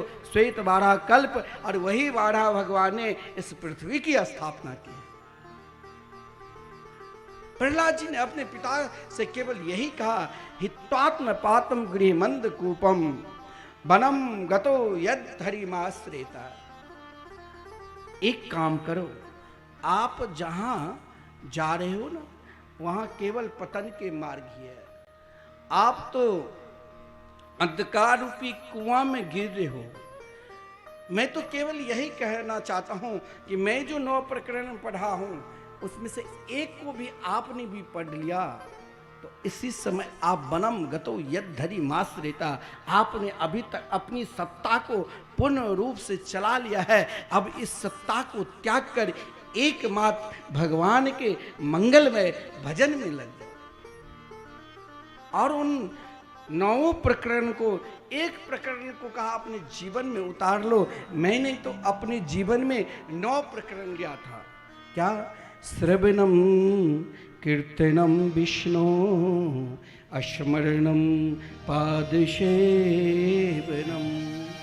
अर्चनम वंदनम दास्यम सख्येमात् निवेदनम।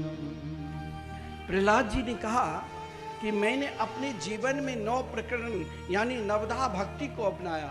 तुम भी एक उसमें से चाहे जो मन लगे जीवन में, जहाँ जिस ओर भगवान की भक्ति जिसमें मन लगे, श्रवण में मन लगे, कीर्तन में मन लगे, स्मरण में मन लगे, पूजा करने में मन लगे, यानी पाद सेवनम, भगवान के सुंदर सुंदर भोग लगाना, भगवान की भक्ति करनी, अर्चना करना, वंदन करना, दासत्व भाव रखना और निरंतर स्वयं को अपने आप को समर्पित होना, आत्मनिवेदन करना, यह भी भगवान की श्रेष्ठ भक्ति है। और इन भक्ति को निरंतर हमें अपने हृदय में बिठाना चाहिए।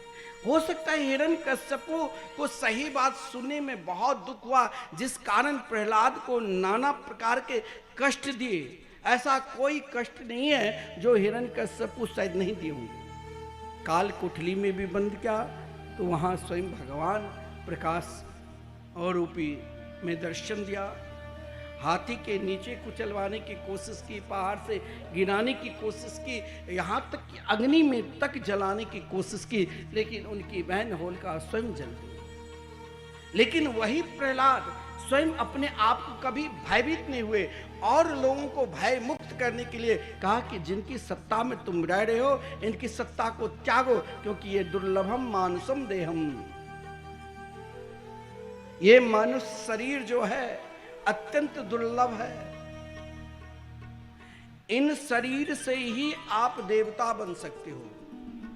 देवता जो स्वर्ग लोक में है ना, वो कभी न कभी मानव ही बना, लेकिन वो उसने सही में सत्कर्म किए, तो सत्कर्म के प्रताप से वो सबके सब देवता बने हैं। और वही देवता पुनः प्रार्थना करते हैं कि भगवान एक बार हमें मिल जाए। हम कहते हैं कि भगवान एक बार हमें मिल जाए तो हम देवता की तरह बन जाएंगे। देवता कहते हैं कि भगवान एक बार और मिल जाए तो हम पुनः भगवान से कहेंगे, हे प्रभु मुझे मानव बनाकर भारत वर्ष में भेज दो, क्योंकि ओह अमीशाम किम कार्य शोभनम, हमें भी भारत वर्ष भेज दो, फिर भी हम आपकी मंगलमयी मधुरमयी आनंदमयी कथा श्रवण कर पुनः देव स्वरूप को प्राप्त कर लूँगा। क्योंकि स्वर्ग में कोई तब तक ही रहेगा जब तक उनके पुण्य हैं। प्रहलाद जी ने उन असुर बालकों को भी अपने साथ भगवान के कीर्तन में लगा दिया, सैनिकों को भी, गुरु पुत्रों को भी। लेकिन हिरण्यकश्यपु के भय से सब भयभीत हो गए थे, लेकिन प्रहलाद जी और प्रहलाद जी के विश्वास देखो। भगवान अपने भक्त के लिए, आप कहोगे कि केवल प्रहलाद जी ने पुकारा, तो अपन प्रहलाद जी के वचन को सत्य करने के लिए ही भगवान जड़ से एक खंभे से प्रकट हुए श्री नरसिंह भगवान के रूप में। ऐसा नहीं, भक्तराज त्रिभुवन जी जो थे, उनको युद्ध हुआ राणा के साथ। एक के पास लोहे के तलवार, लेकिन उनके पास लकड़ी के तलवार ही बन गए। कौन? तो स्वयं भगवान इस कलयुग में। भक्त की रक्षा भगवान चाहे जड़ में आकर करे, चाहे चैतन्य में आकर करे, लेकिन भक्त की रक्षा भगवान निरंतर करते रहते।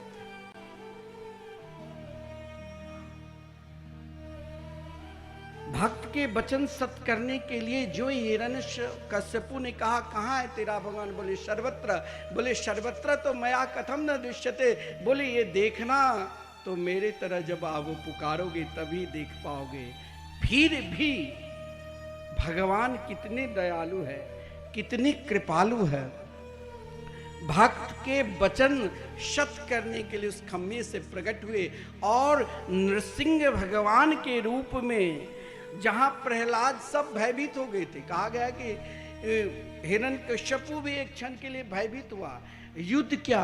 लेकिन हिरण्यकश्यपु हंसते हुए कहा कि मैं न जड़ से मर सकता हूं न चैतन्य से। बोले मैं किसी से न दिन में मरूंगा न रात में। यहां तक कह दिया कि मैं ब्रह्मा के सृष्टि से नहीं मरूंगा। भगवान ने कहा कि यो ब्रह्मांडम विदधाति पूर्वम, अरे ब्रह्मा मेरी सृष्टि से। इतना ही नहीं कहा कि न जड़ से न चैतन्य से। भगवान ने कहा कि न मैं तुम्हें जड़ से मारूंगा न चैतन्य से, मैं अपने नाखून से, क्योंकि नाखून में न जड़ता है और न चेतनता है। जड़ता रहेगा तो काटने के बाद रक्त निकलता, और पूर्ण रूप से चेतनता उसमें है तो फिर वो निकलते हैं। तो जड़ और चेतन दोनों के संभाग है। और देखते ही देखते भगवान ने हिरण्यकश्यप को उद्धार किया। लक्ष्मी जी भी नहीं पहचानी, लेकिन प्रहलाद जी ने 40 मंत्रों के द्वारा स्तुति की। मैंने कहा ना, जो पुत्र भगवान के हो चुके हैं उनका पहला पहचान क्या है जानते हो? संतान की पहला पहचान ये नहीं कि वो निरंतर हाथ में झोली माला लेकर आपको दिखावे। उनका पहला पहचान है जो अपने माता पिता को निरंतर आदर करे, सम्मान करे।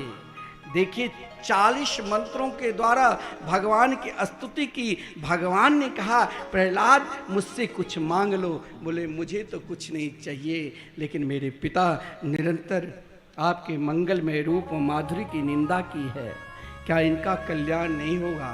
भगवान मुस्कुराते हुए कहा, त्रिशप्त भी पिता पूत पितृ भी सतेन घर यत साधुस्य गृहे जातो भवान वे कुल पावना। वो पिता धन्य है जिनकी संतान उनकी सेवा करे। वो माता पिता धन्य है जिनकी संतान सेवा करे। लेकिन भगवान ने कहा, प्रहलाद आपके समान कौन धन्य है जो आप अपने पिता के सदगति के लिए हमसे कह रहे हो।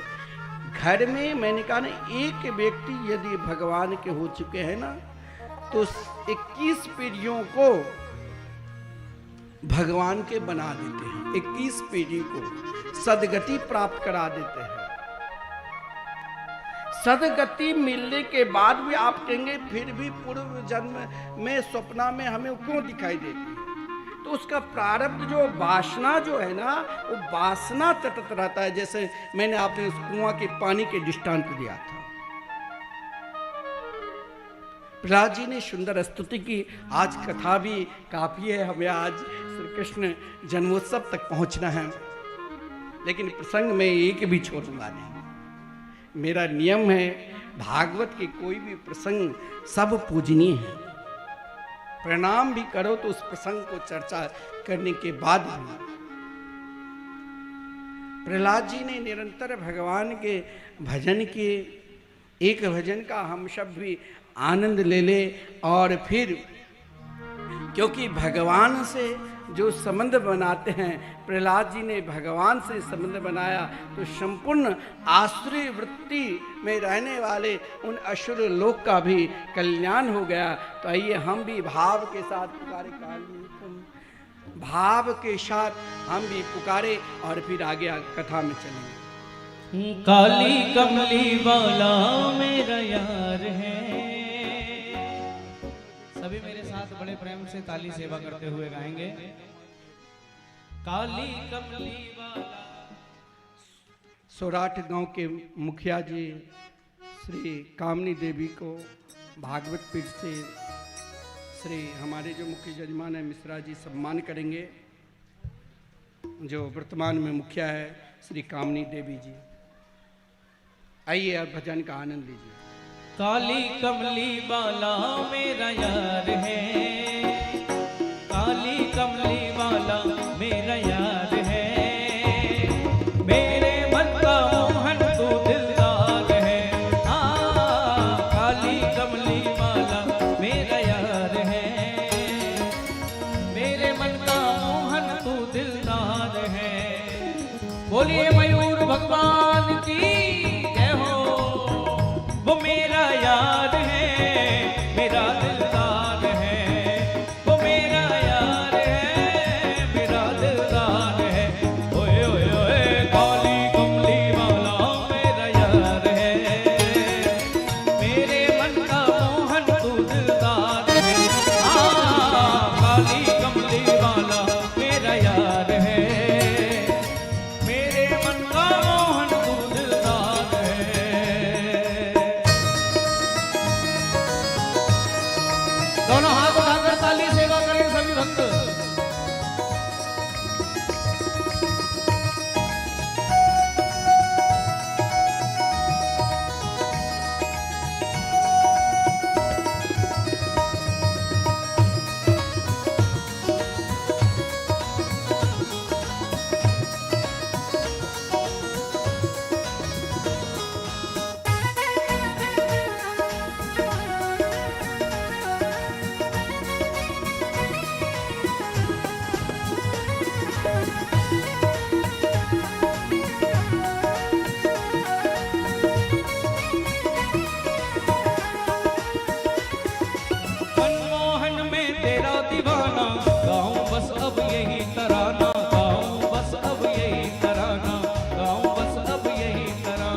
श्याम सलोने तू मेरा रिजवार है, श्याम सलोने तू मेरा रिजवार है।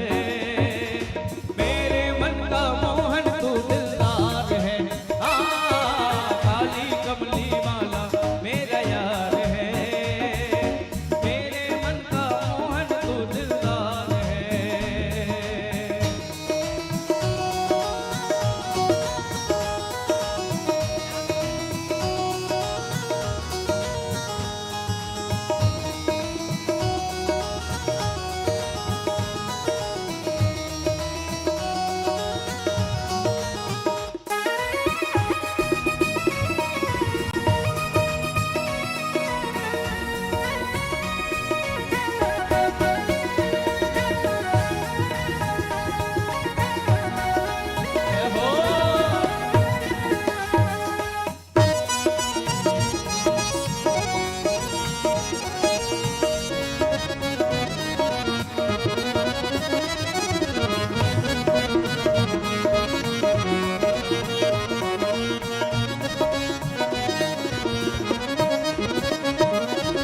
तू मेरा मैं तेरा प्यारे।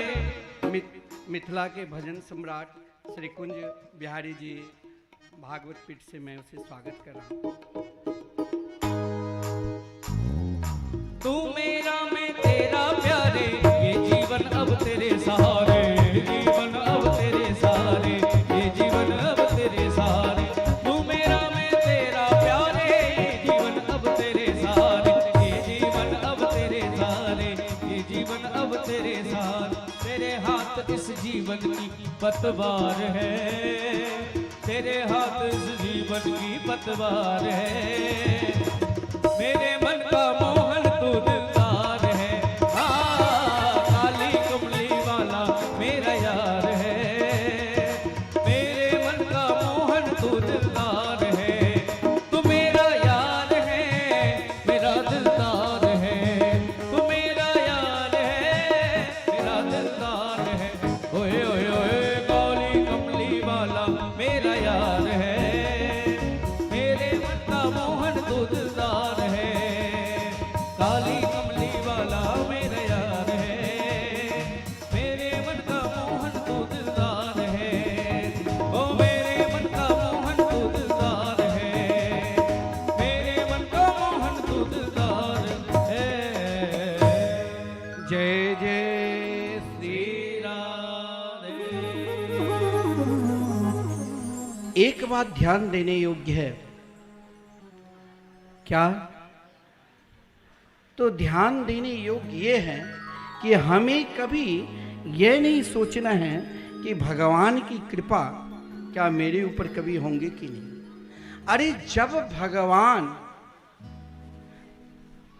केवल प्रहलाद जी के लिए ही नहीं कृपा की, वो केवल जगन्नाथ जी के रूप ही में ही नहीं विराजमान है, वो पशुपति नाथ के रूप में भी विराजमान है।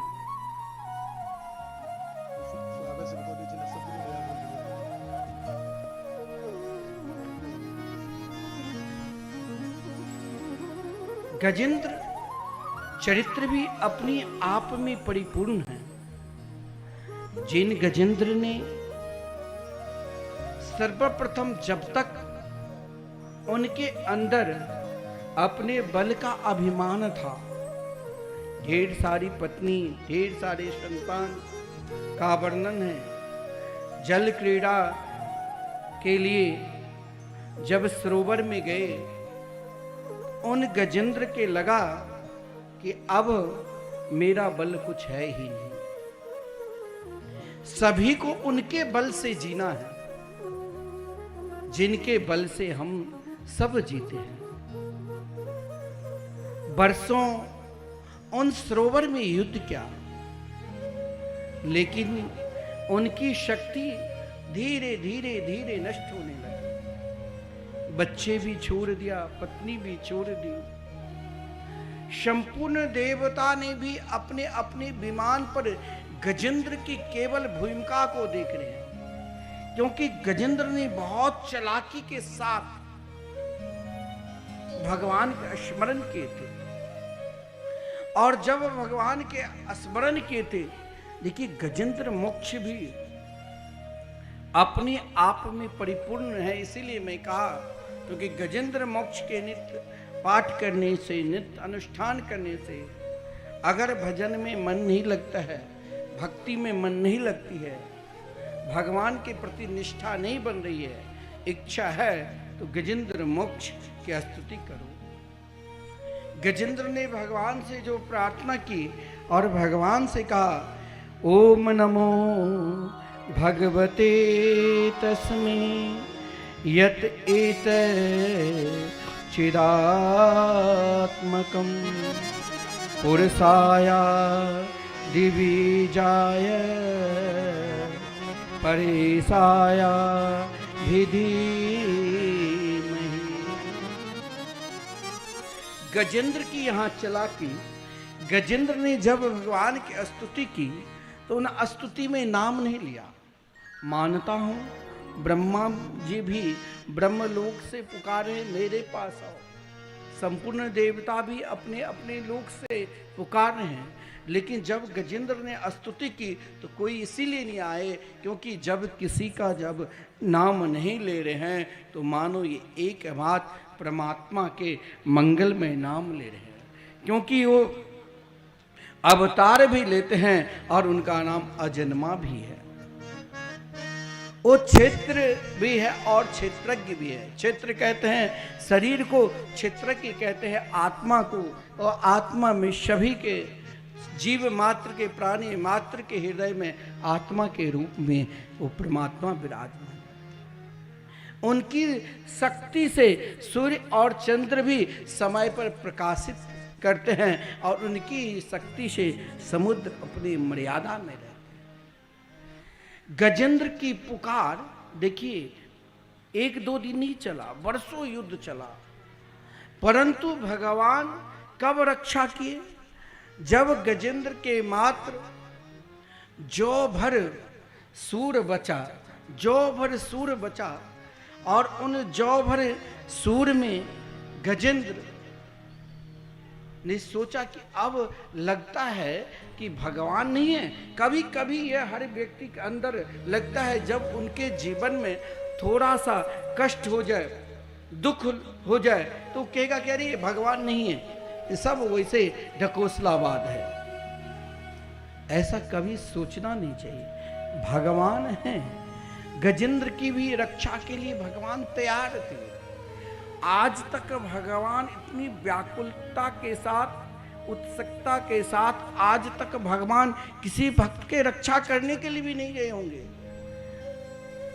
भगवान दोपहर के भोजन करने वाले थे, लेकिन गजेंद्र का पुकार, गजेंद्र जो आवाज लगाई, भगवान ने सोचा कि उस भोजन से भी प्रिय मेरे भक्त की रक्षा कर रहा है।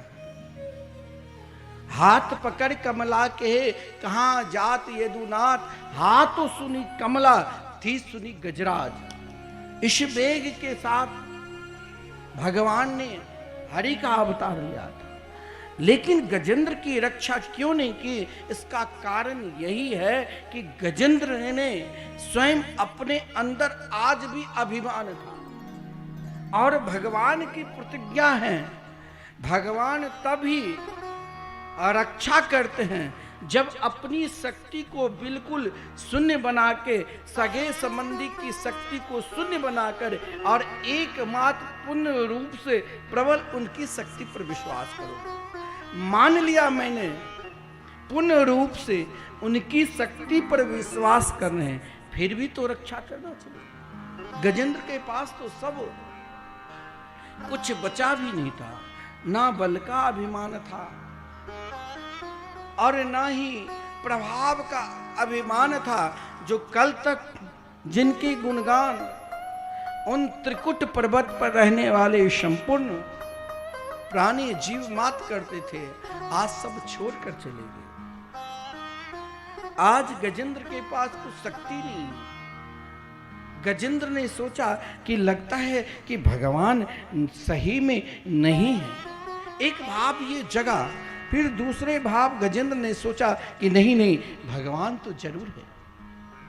परंतु गजेंद्र की व्याकुलता प्रार्थना देखिए, वृंदावन में रहकर केवल श्री कृष्ण कृष्ण कहोगे तो हो सकता है धाम की कृपा कई जन्म लग जाए। वृंदावन में रहकर जब तक श्री राधे नहीं कहोगे तब तक श्री कृष्ण की कृपा होना नितांत संभव है।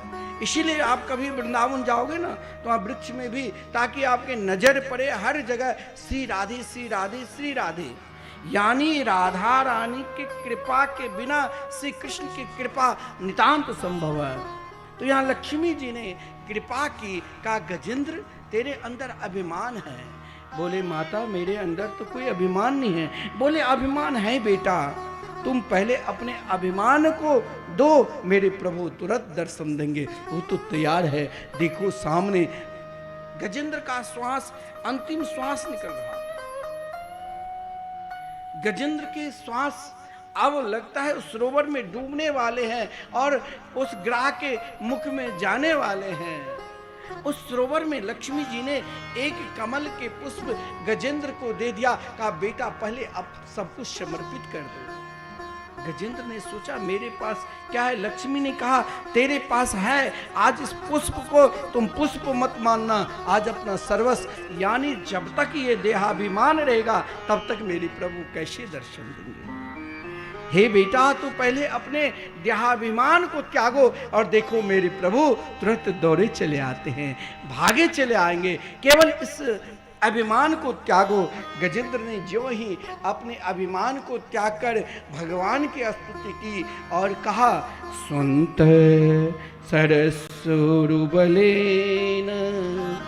गृहीत आर्तो दृष्ट्वा गरुत्मति हरिका उवात चक्रम उत्क्षेप्य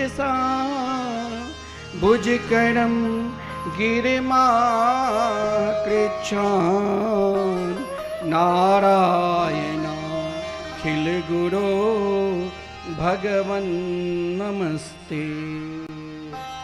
अब गजेंद्र ने सोचा कि आज वो पुष्प हम भगवान को देते हैं, प्रिय से प्रिय वस्तु भी हम दान दे देते हैं, लेकिन हम भगवान को वो चीज नहीं देते हैं जो हमें देना चाहिए। बोले क्या दो?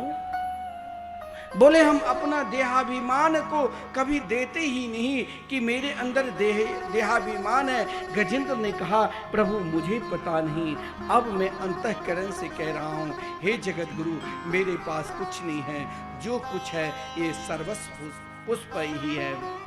भगवान खुश होते हैं पत्र से भी, पुष्प से भी, एक दुर्वा दल से भी, लेकिन कब? जब आप अपने देहाभिमान को पूर्ण रूप से उनके चरणार बिंद में समर्पित कर दोगे। जो ही गजेंद्र ने स्तुति की, हे नारायण हे जगत गुरु आप हमारी रक्षा करो, भगवान तुरंत भारी अवतार लेकर गजेंद्र ने प्रार्थना की, लेकिन ग्रह को उद्धार किया। यही तो भक्त वत्सल भगवान है, दासानुदासो भवतास में हुआ। अपने देखो कभी कभी क्या होता है, भगवान की भक्ति में मन न जाए ना, तो जो भगवान की भक्ति को चाहने वाले महापुरुष है उनकी शरण में चले जाओ। आज ग्रह ने भी सोचा, एक बार मैंने संतों से मजाक की तो मुझे ग्रह बनना पड़ा, लेकिन आज मैंने एक भक्त को चरण पकड़ा, आज मेरा उद्धार हुआ। गजेंद्र की भी सदगति हुई। समुद्र मंथन की भी विलक्षण कथा है। समुद्र मंथन में 14 प्रकार के रत्न निकलते हैं। आप कहोगे कि समुद्र मंथन भगवान रत्नों के लिए क्या? नहीं, भगवान ने 2 बार लक्ष्मी के लिए, भगवान की पत्नी लक्ष्मी है। दुर्वासा ऋषि ने लक्ष्मी जी को श्राप दे दिया था, जिस कारण लक्ष्मी जी के श्राप होने के कारण लक्ष्मी जी समुद्र में चली गई थी।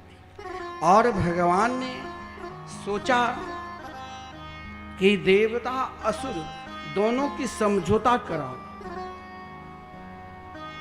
देवता असुर को समझौता करवाया और स्वयं वासुकी नाग और मंदरगिरी पर्वत को भी भगवान ने प्रेरणा दी। भगवान ने 2 बार, भगवान की पत्नी लक्ष्मी है, लक्ष्मी के बिना आपके पास लक्ष्मी है तभी तेज है, आपके पास धन है यानी लक्ष्मी के प्रभाव हैं तो तेज है। तेज क्या है? सबसे बड़ा लक्ष्मी है। लक्ष्मी जब समुद्र में चली गई तो लोगों के पास सब कुछ बचा ही नहीं। भगवान स्वयं बिना लक्ष्मी के बिना नारायण एक पल रहते ही नहीं। एक महात्मा कह रहे हैं कि आजकल पति पत्नी भी शादी के साल गिरा मना रहे हैं, तो भगवान ने भी लक्ष्मी के 100 वर्ष के बाद कहा कि हम भी एक बार साल गिरा क्यों नहीं मना लें। तो जिस कारण लक्ष्मी समुद्र में चली गई 2 बार, एक बार समुद्र को बंधन करने के लिए भगवान ने समुद्र मंथन लक्ष्मी जी के लिए किया और एक बार समुद्र को खोलने के लिए भगवान ने समुद्र मंथन, 2 बार भगवान समुद्र को बंधन किए। एक बार समुद्र मंथन के द्वारा समुद्र को बंधन किए और एक वो दोनों बार लक्ष्मी के लिए। लक्ष्मी के लिए क्यों? क्योंकि एक जिस क्रम में भगवान को काफी परिश्रम भी करना पड़ा, कच्छप का अवतार भी धारण करना पड़ा, देवताओं के पक्ष में भी जाना पड़ा और दोबारा समुद्र को बंधन के लिए भगवान ने पुल बांधे लक्ष्मी जी के लिए यानी माता जानकी जी के लिए त्रेता युग। सतयुग में समुद्र के मंथन किया और त्रेता युग में समुद्र के बंधन किया। इसीलिए समुद्र निरंतर अपनी मर्यादा में रहे और दोनों में लक्ष्मी जी के प्राप्ति के लिए एक बार जगत जननी जानकी माता के लिए और दोबारा लक्ष्मी जी के लिए। लेकिन लक्ष्मी कहाँ रहती है? समुद्र से नाना प्रकार के रत्न निकले और अष्टम रत्न के रूप में लक्ष्मी निकली। ततश्चाविर्भूत साक्षात श्री रमा भगवत परा अरंचयंती दिशा कांत्या विद्युत सौदामणि यथा।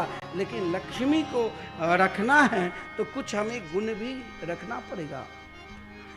कुछ ऋषि मुनि वहाँ लक्ष्मी के दर्शन कर, लक्ष्मी नारायण के विवाह दर्शन करने के लिए आए थे और कुछ ऐसा कोई नहीं है संसार के प्राणी जिसे लक्ष्मी नहीं चाहिए। लेकिन लक्ष्मी ने सोचा ऐसा नहीं है, लक्ष्मी हर प्राणी के निकट आते हैं लेकिन अधिकारी के पास ही सदा ठहरती है। लक्ष्मी है तो समय समय पर भगवान के कीर्ति के भी गान करो तो लक्ष्मी सदा बनी रहेगी। कभी कीर्तन करा लो, कभी कथा करा लो, कभी दान पुण्य कर लो। तो लक्ष्मी सर्वप्रथम वहां पर कई ऋषि मुनि थे और दुर्वासा ऋषि भी थे, शनकादिक भी थे, भोलेनाथ भी थे।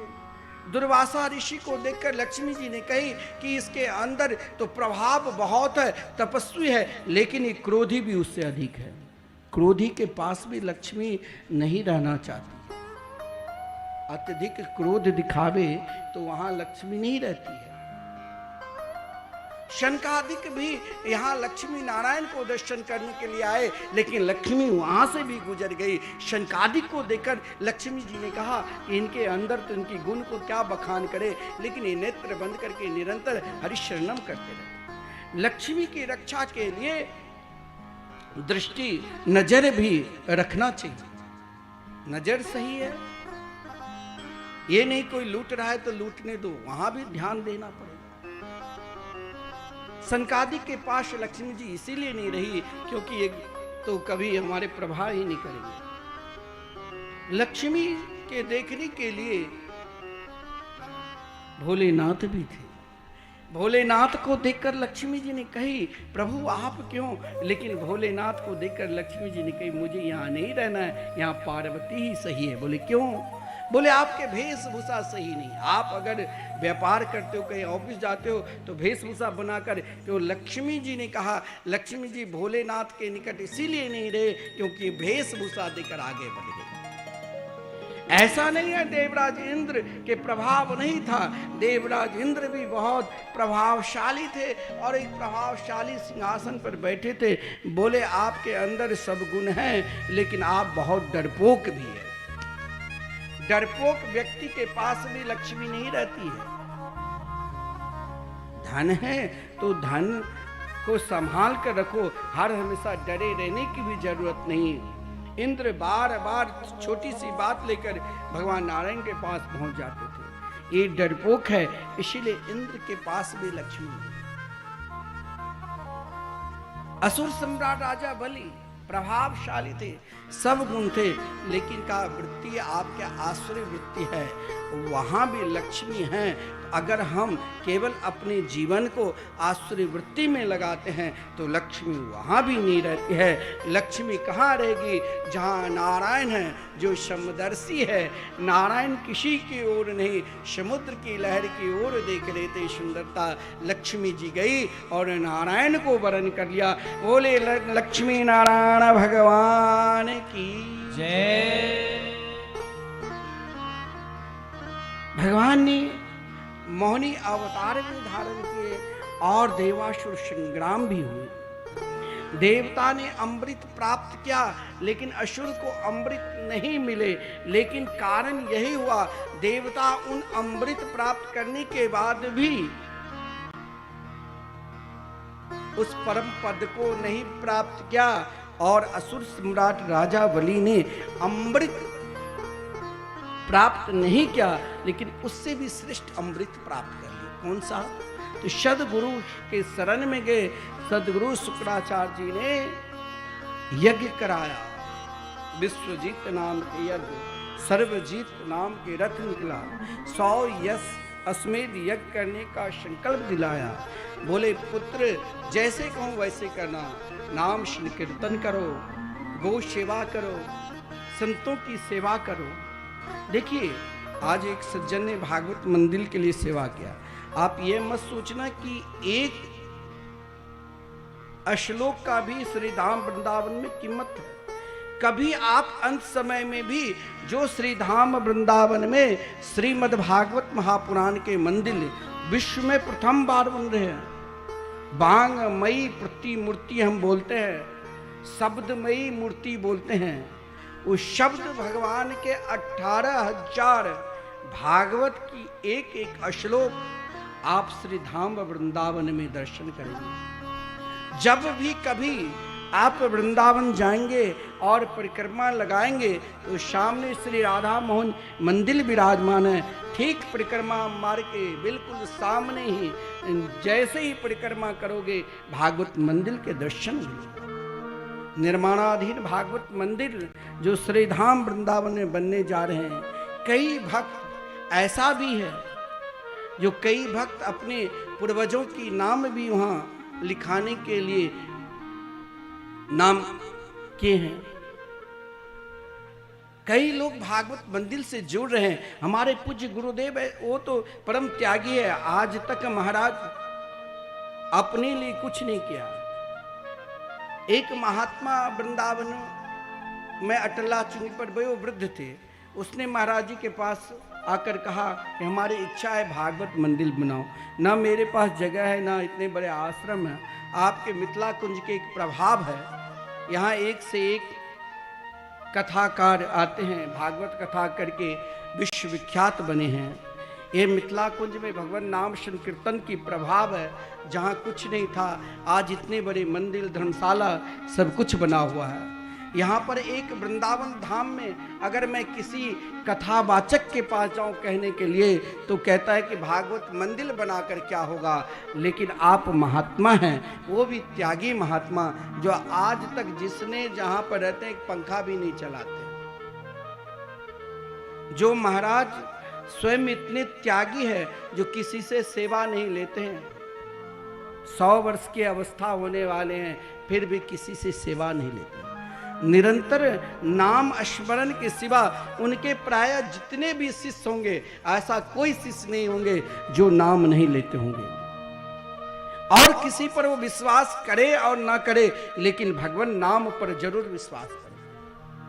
और महात्मा ने कहा कि हमें हमारे शिष्य नहीं बनने देंगे, लेकिन आपके उत्तराधिकारी महंत जी है, वो लगता है कि इतने बड़े काम के हैं, तो भागवत मंदिर आप जरूर बना दीजिए। महाराज जी ने कहा ठीक है, हम जरूर भागवत मंदिर, क्योंकि हमारी भी इच्छा है। और वो उनकी 2026 में उनका उद्घाटन भी होगा, हम सब जाएंगे वहां पर। और भागवत मंदिर जो श्रीधाम वृंदावन में बन रहे हैं, अगर हम वहाँ एक भी ईंट देते हैं तो आप ये मत सोचना कि वो एक ईंट का दाम तो 6-7 रुपया है, 1100 क्यों लगते हैं। उस एक ईंट में वो भागवत के श्लोक वहाँ लगेंगे तो उसका, उस मंदिर का, जहाँ पर एक ईंट में आधी श्लोक भी समा गया, तो उस मंदिर के अधिकारी आप। जरूरी नहीं है हमें संपूर्ण मंदिर एक साथ बना दो, हमें तो केवल उस मंदिर में समुद्र का बांध, जिस समय अनेक बंदर भालू सब के सब मिलकर नल नील को बड़े बड़े पत्थर दे रहे थे कि हमारा भी सहयोग करे, लेकिन वहां एक गिलहरी भी था जिसने समुद्र में डुबकी लगाते थे और वहां के बाल का लेकर वहां पर डालकर चले आते थे। तो ये है भागवत मंदिर। बहुत लोग ऐसे भी हैं जिनकी इच्छा है कथा कराने की, लेकिन उतना व्यय नहीं कर सकता है, लेकिन उनका भाव ये है। कभी कभी क्या होता है, पितरों के उद्धार जब कहा गया है गया सा सत्य नापी मुक्तिर में न भविष्यति, कभी कभी मैं कहता हूँ भागवत कथा भी उनसे ही सुनना चाहिए। आजकल तो भागवत कथाकार कुकुर मुत्ता की तरह कहना पड़ता है, गांव गांव में हर जगह पसरे हुए हैं, ना उसका आचरण है, ना उसका नियम है, ना उसका ये भी पता नहीं भागवत के किस नियम से रहना चाहिए। वो सज धज कर लोग हमें देखे, हमारी सुंदरता की, हमारी शोभा की। तो कहा गया है ना, लोभी गुरु लालची चेला, दोनों नरक में ठिल्लम ठिल्ला। आजकल की वैसे ही भागवत हो रही है, हम नाम नहीं लेंगे किसी की। भागवत को भागवत रहने ही नहीं दिया। भागवत के विषय आप खूब नाच लो, गा लो, खूब हंस लो। भागवत के विषय को हटाकर जो भागवत से दूर है कहानी, बोलते हैं भागवत सुनकर क्या होगा, कहानी सुनाओ, लोगों को भी रुचि आती है, क्योंकि वासना में इतनी रुचि है जो भगवत प्राप्ति में उतनी रुचि नहीं होगी। लेकिन एक असुर सम्राट राजा बलि ने गुरुदेव की वचन मानकर कहा, गुरुदेव आप बताओ तो सही। भागवत मंदिर मैंने अपने गुरुदेव से कहा, मैं किसी से मांगने के लिए नहीं जाता हूं, और अधिकतर अपना स्वभाव बन चुका है कि वृंदावन धाम से बाहर नहीं गया। सुबोध बाबू ने कई वर्षों से कहा, आपने एक बार कथा की, एक बार और कथा करिए, क्योंकि अभी मिथिला में 2-4 कथा थी, मैंने प्रणाम कर लिया, क्योंकि मुझे अपना लगाव श्रीधाम वृंदावन से, हमारे गुरुदेव के लगाव मिथिला से अनन्य है। बाल्यापन से लेकर आज तक मिथिला में, वो भी वृंदावन में मिथिला कुंज है, और मिथिला में प्रतीक वृंदावन, जहाँ निधि वन भी है, सेवा कुंज भी है, राधा बाग भी है, कृष्ण बाग भी है, गोपेश्वर महादेव भी है, कत्यानी पीठ भी है।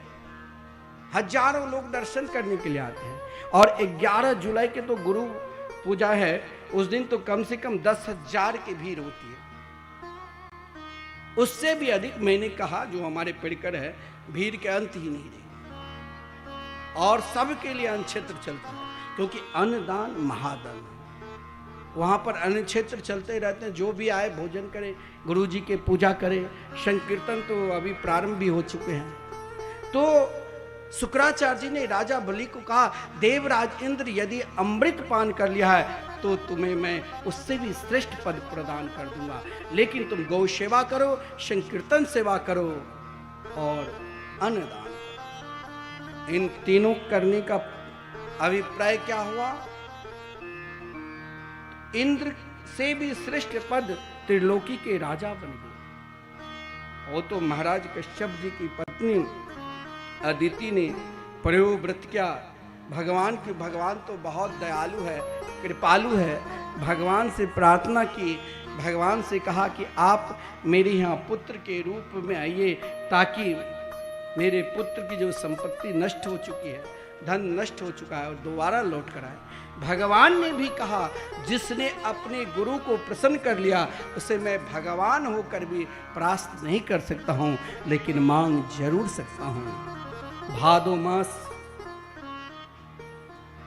द्वादशी तिथि दिन के ठीक 12 बजे भगवान यहाँ पर ब्रह्मचारी स्वरूप, बाल लीला के वर्णन नहीं है, भगवान यहाँ ब्रह्मचारी रूप में अवतार लिए, वामन भगवान के रूप में।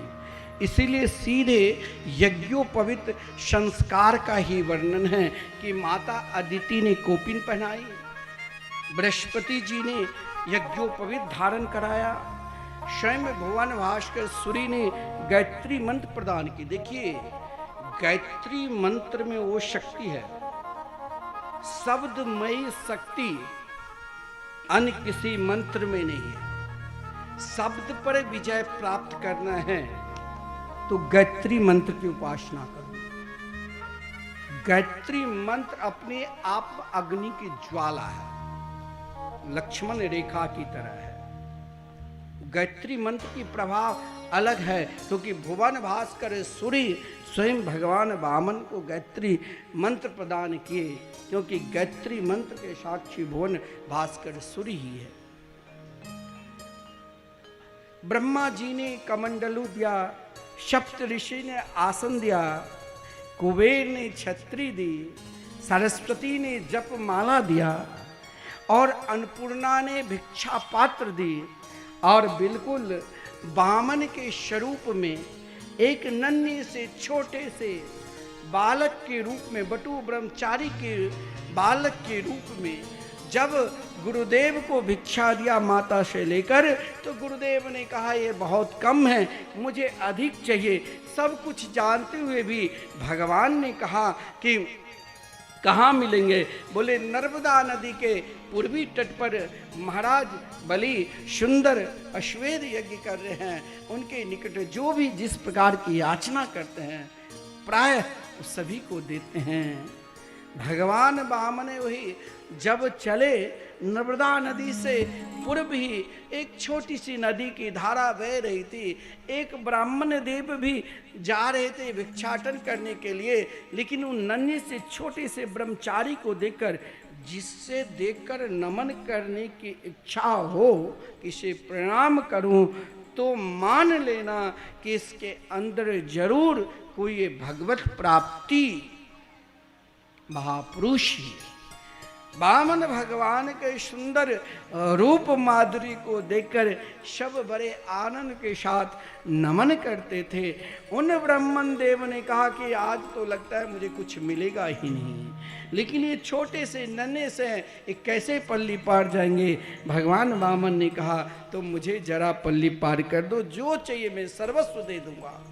उस ब्राह्मण देव ने उसे अपने कंधे पर बिठाया और बड़े आनंद के साथ ले जा रहे हैं। और महाराज बीच मार्ग में गया तो देखा ये तो कोई साधारण बालक नहीं, इनके सुंदर चरणार बिंद को, जो कमल की पंखड़ी की तरह चरणार बिंद थे, उन चरणार बिंद को देखकर ब्राह्मण देव ने प्रार्थना की, भगवान ने उन्हें सद्गति दिया। इधर राजा बलि ने, देखिए भगवान वामन बिल्कुल जैसे आप सुंदर झांकी के दर्शन करें ऐसे ही रूप है, हम भी भाव के साथ पुकारे और प्रार्थना करें, हे प्रभु मेरे ऊपर भी आप कृपा करें। हरि वामन का भेष बनाए, बलि राजा को छलने आए। हरि वामन का भेष बनाए, बलि राजा को छलने आए। ओ बलि राजा को छलने आए, हाँ बलि राजा को छलने आए। हरि वामन का रूप बनाए, बलि राजा को छलने आए। हरि वामन का रूप बनाए, बलि राजा को छलने आए। जय हो।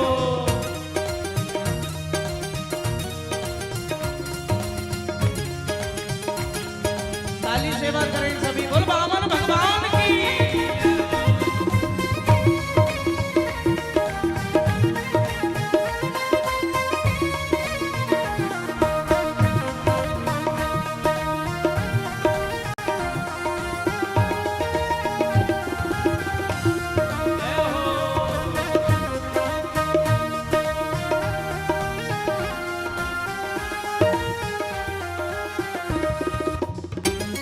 माथे तिलक सोहे सिर छत्र सोहे, माथे तिलक सोहे सिर छत्र सोहे, माथे तिलक सोहे सिर छत्र सोहे, हाथों में कमंडल विराजे, बलि राजा को छलने आए, हरि वामन का रूप बनाए, बलि राजा को छलने आए।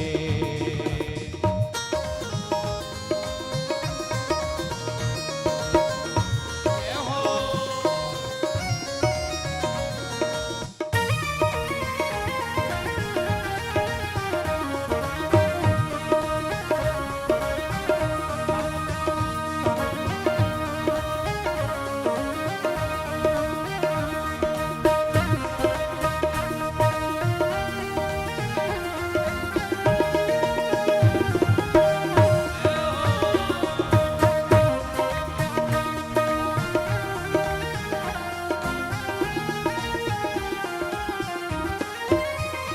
जिनके होठ लाल लाल, जिनके घूंघर वाले बाल, जिनके होठ लाल लाल, जिनके घूंघर वाले बाल, जिनके होठ लाल लाल, जिनके घूंघर वाले बाल, जिनके होठ लाल लाल, जिनके घूंघर वाले बाल, माथे पे है चंदन सुहाए, बलि राजा को छलने आए, हरि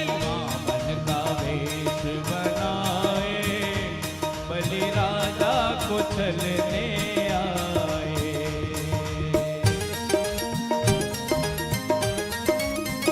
वामन भगवान की जय हो।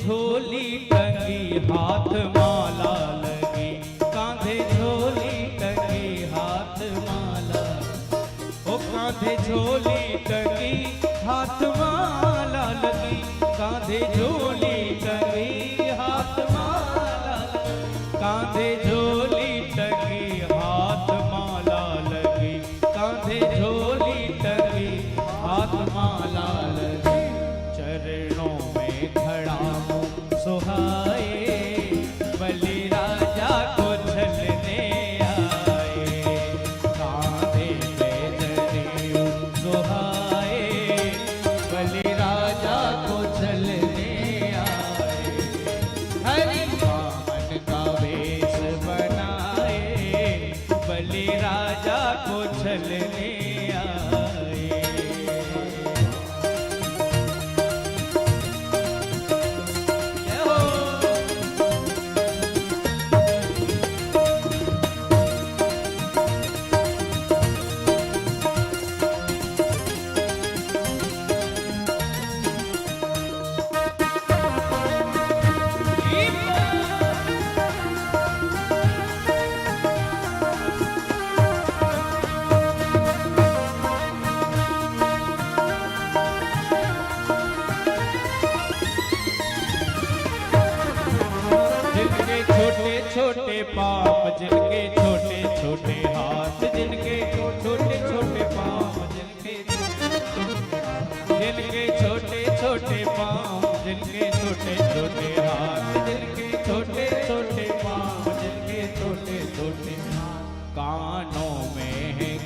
कुंडल सुहाए, कानों में है कुंडल सुहाए, बलि राजा को चलने आए।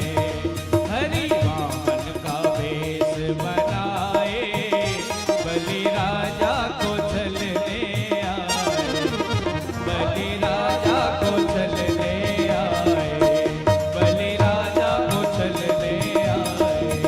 हरि वामन का वेश बनाए, बलि राजा को चलने आए, बलि राजा को चलने आए, बलि राजा को चलने आए।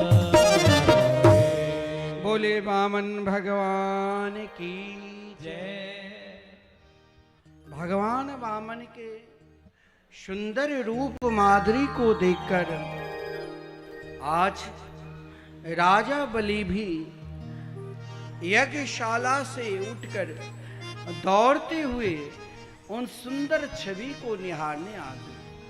उनकी पत्नी विंध्यावली सोने के कलश में जल भरकर भगवान वामन के चरण धोए।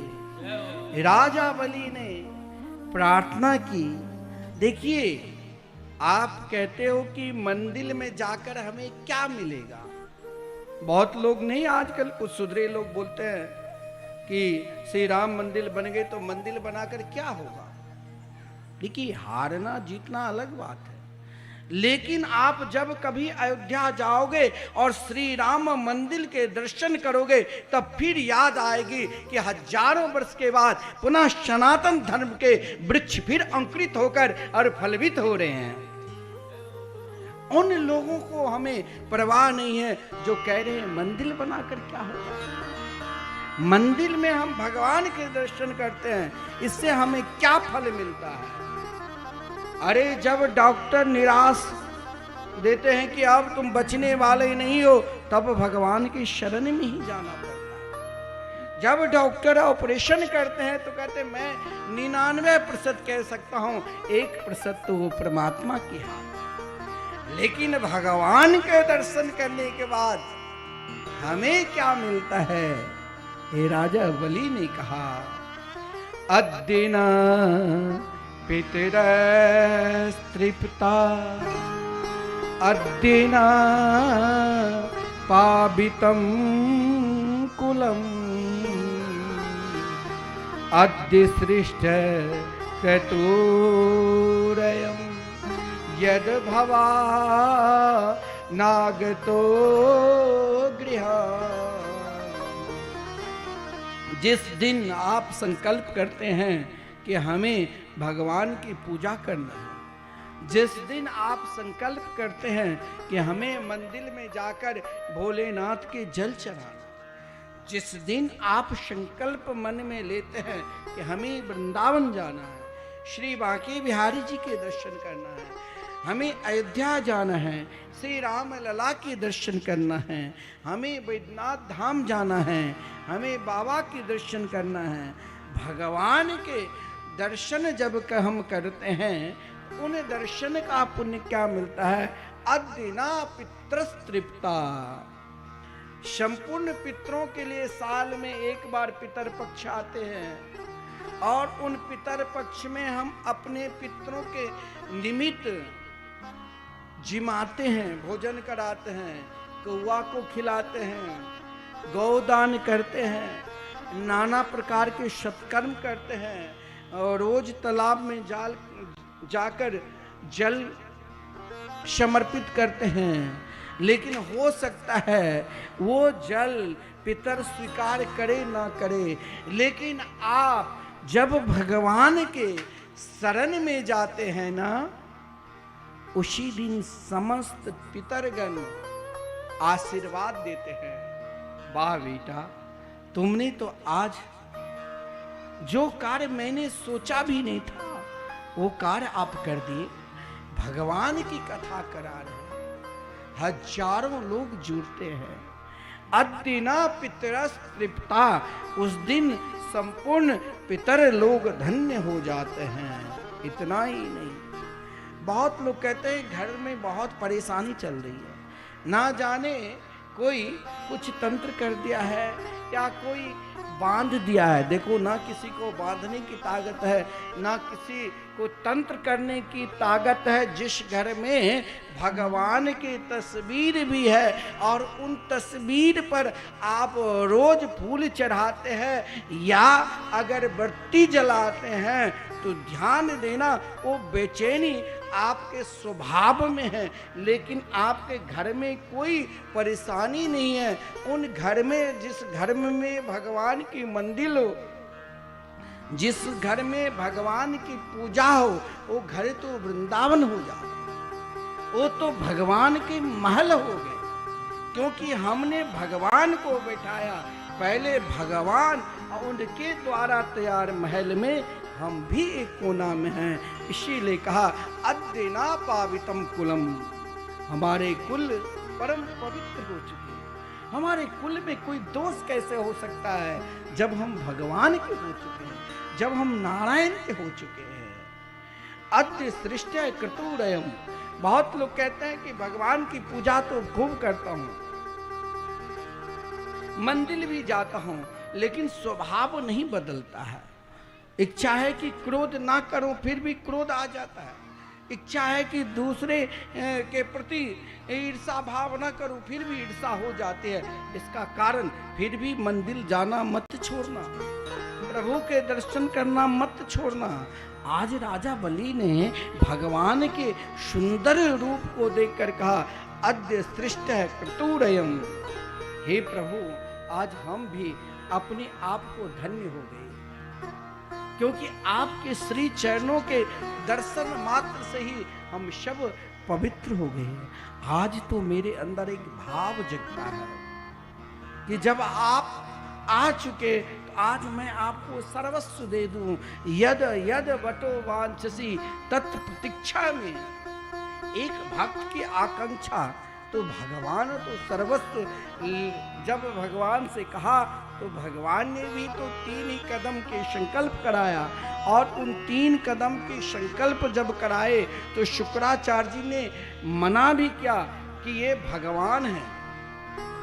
देखिए, राजा बलि के साथ 2 दुविधा थी। एक तो भगवान को संकल्प के लिए तैयार हो गए, एक तरफ गुरुदेव ने कह दिया कि ऐसा बेरोचने साक्षात भगवान विष्णु रव्य, ये भगवान है, अव्यय है, जिसका कभी कोई सूत्र से आप काट ही नहीं सकते हो। देखो, अव्यय एक व्याकरण के सूत्र है। जिस अव्यय को आप अन्य कोई भी शब्द धातु बनाओ तो उससे आप उसको काट भी सकते, लेकिन अव्यय जिसका कभी नाश ही ना हो, वो अव्यय, ये अव्यय है। इस समय कश्यप अदिति के पुत्र बने हैं केवल देवताओं को कार्य सिद्ध करने की। ये भगवान है। अब देखिए, यहाँ गुरु की जरूरत है। गुरु ने कहा तुम झूठ बोलो। बोले आपने क्यों पहचान करा दिया? आप यदि पहचान नहीं कराते तो हम झूठ बोल देते। हमने सोचा ये कोई ब्रह्मचारी है, लेकिन आपने कहा ये भगवान है, और भगवान है मेरे से लेने के लिए आया है, क्यों नहीं मैं सर्वस्व दे दूं। और भगवान को संकल्प भी क्या, राजा बलि के धन की रक्षा के लिए भागवत में ऐसे वर्णन नहीं है कि शुक्राचार्य ने टोटी में समा गए, जिस कारण भगवान ने कोसा लेकर उनकी एक आंख फोड़ दिया। यह भी भाव दो तो गुरु की सर्वदृष्टि होनी चाहिए। महापुरुषों के लिए सब बराबर है। भगवान ने संकल्प लिया, और देखिए राजा बलि को पाद सेवनम भक्त आचार है। इसीलिए जब भगवान के चरण छुए उस समय भगवान के संपूर्ण रूप माधुरी को नहीं देखा। भगवान की पूजा में मन न लगे तो घबराना नहीं, एक उपाय कर लेना। वो कौन सा उपाय? तो भगवान के चरणार बिंद के ध्यान करना। चरणार बिंद की ध्यान राजा बलि ने उन जब विश्व रूप का भगवान विराट रूप धारण कर लिए तो राजा बलि ने केवल चरणार बिंद के ही दर्शन किए थे, और उन चरणार बिंद के दर्शन के फलस्वरूप सर्वस्व लेने के बाद भी वो नहीं घबराए।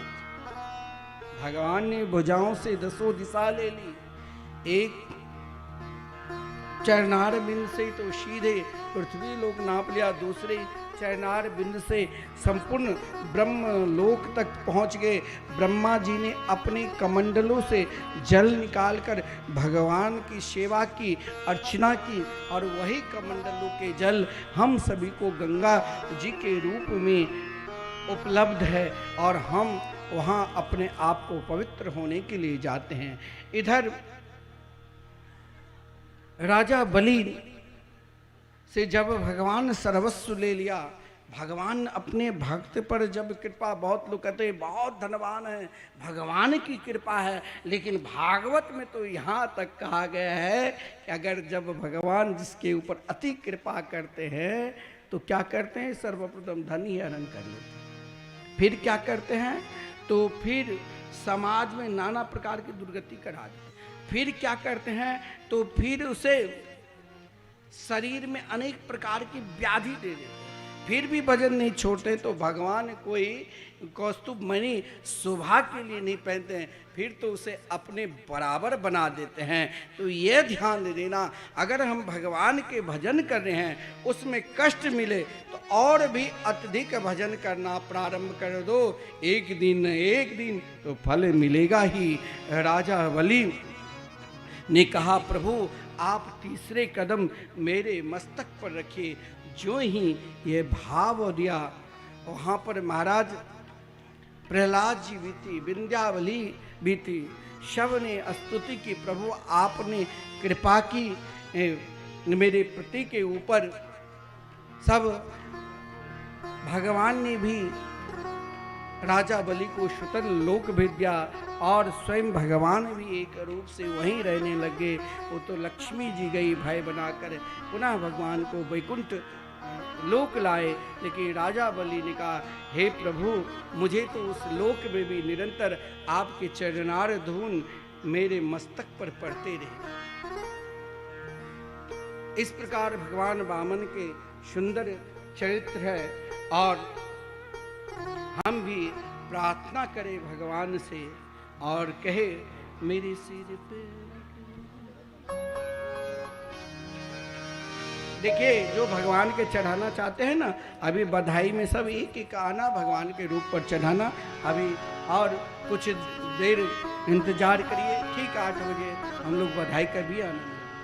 हो मेरे सिर पर रख बनवारी अपने ये दोनों हाथ, देना हो तो दीजिए जन्म जन्म का साथ, देना हो तो दीजिए जन्म जन्म का साथ। मेरे सर पर रख दो कान्हा, मेरे सिर पर रख दो कान्हा, अपने ये दोनों हाथ, देना हो तो दीजिए जन्म जन्म का साथ, देना हो तो दीजिए जन्म जन्म का साथ। जय हो।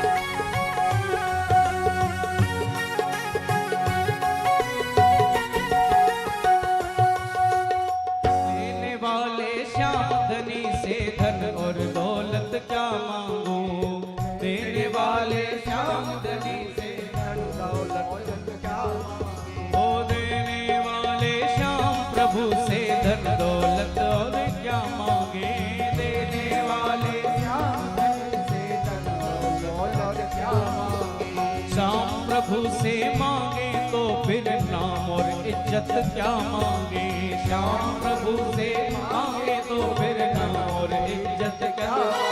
मेरे जीवन में अब कर दो, मेरे जीवन में अब कर दो, हर जीवन में मेरे कर दो, जीवन में अब कर दो। एक कृपा की बरसात, देना हो तो दीजिए जन्म जन्म का साथ, देना हो तो दीजिए जन्म जन्म का साथ। मेरे सिर पर रख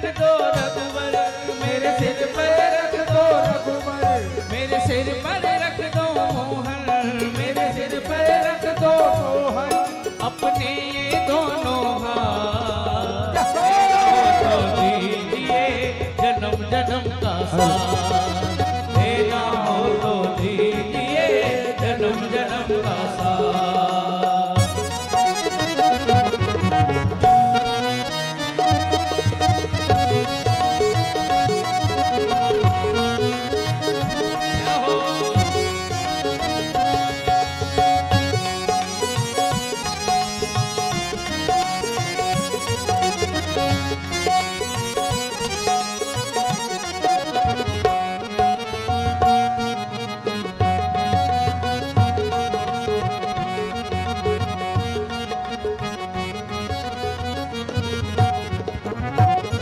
श्याम तेरे चरणों की धूली धन दौलत से महंगी है।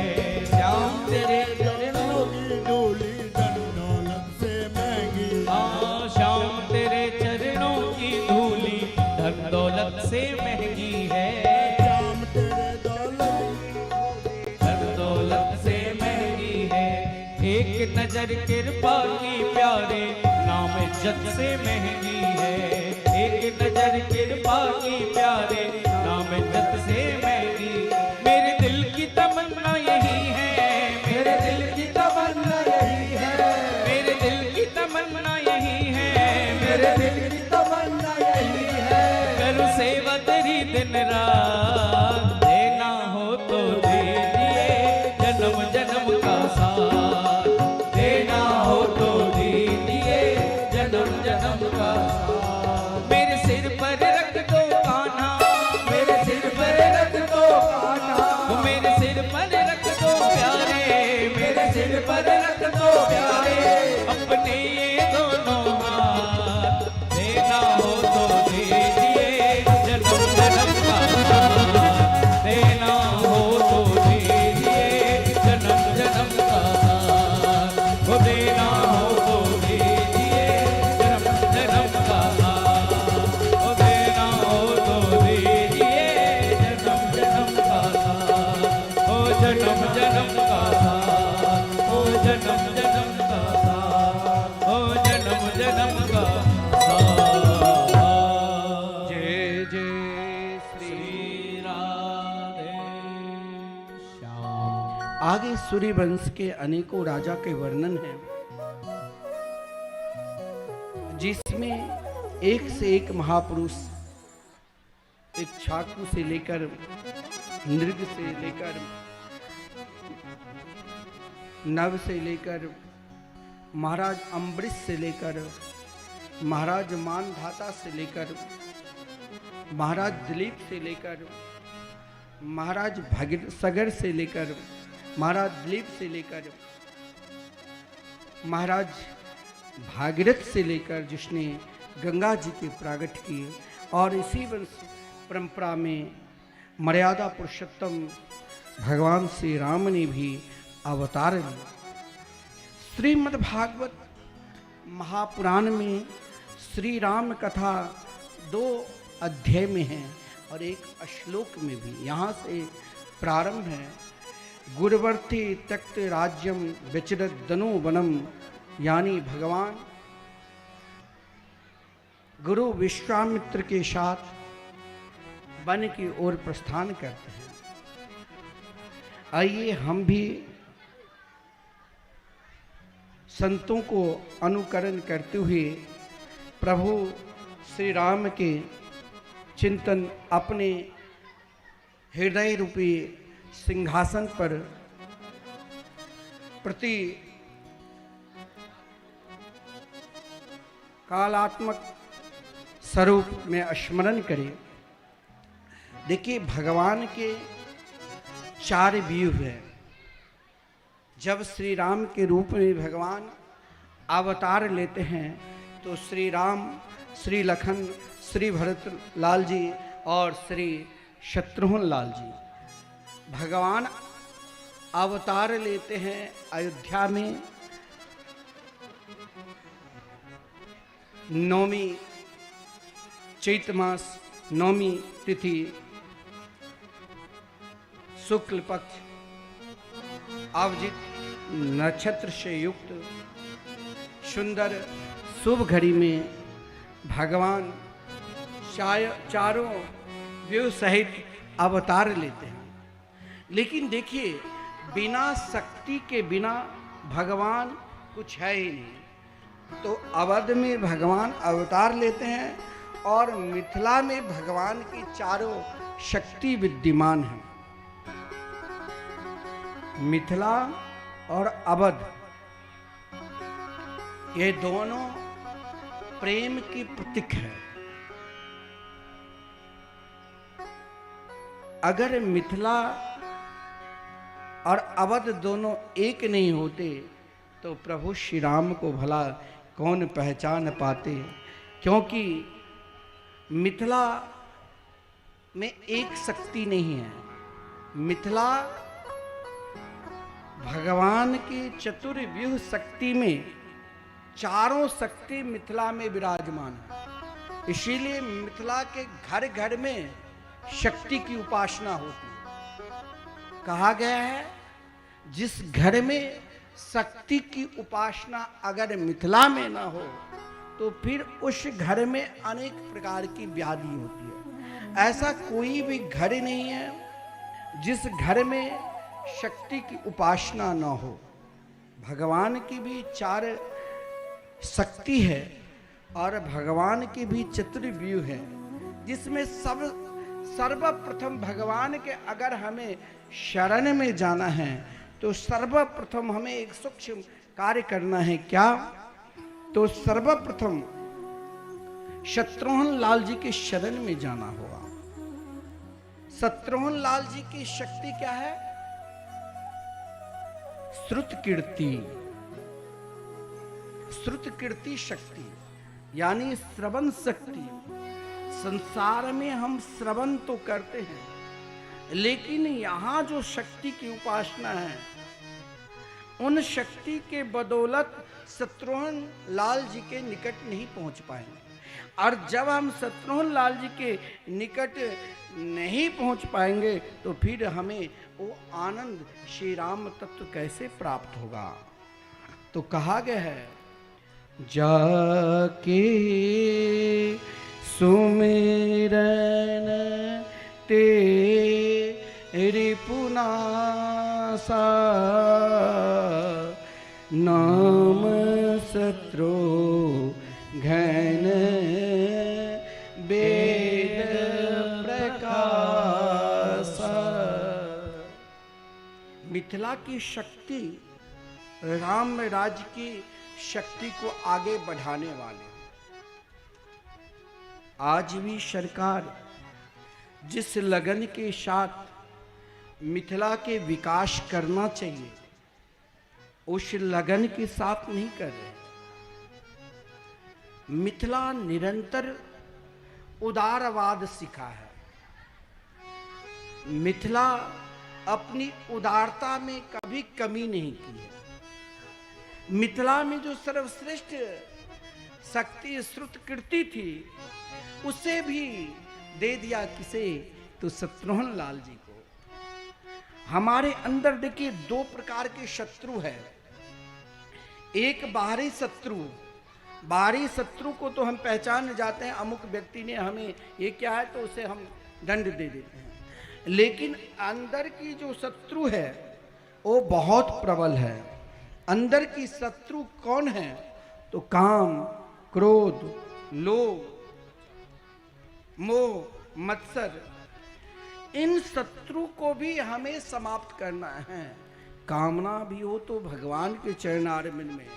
तो ये इन शत्रुओं को कैसे विनाश करना है?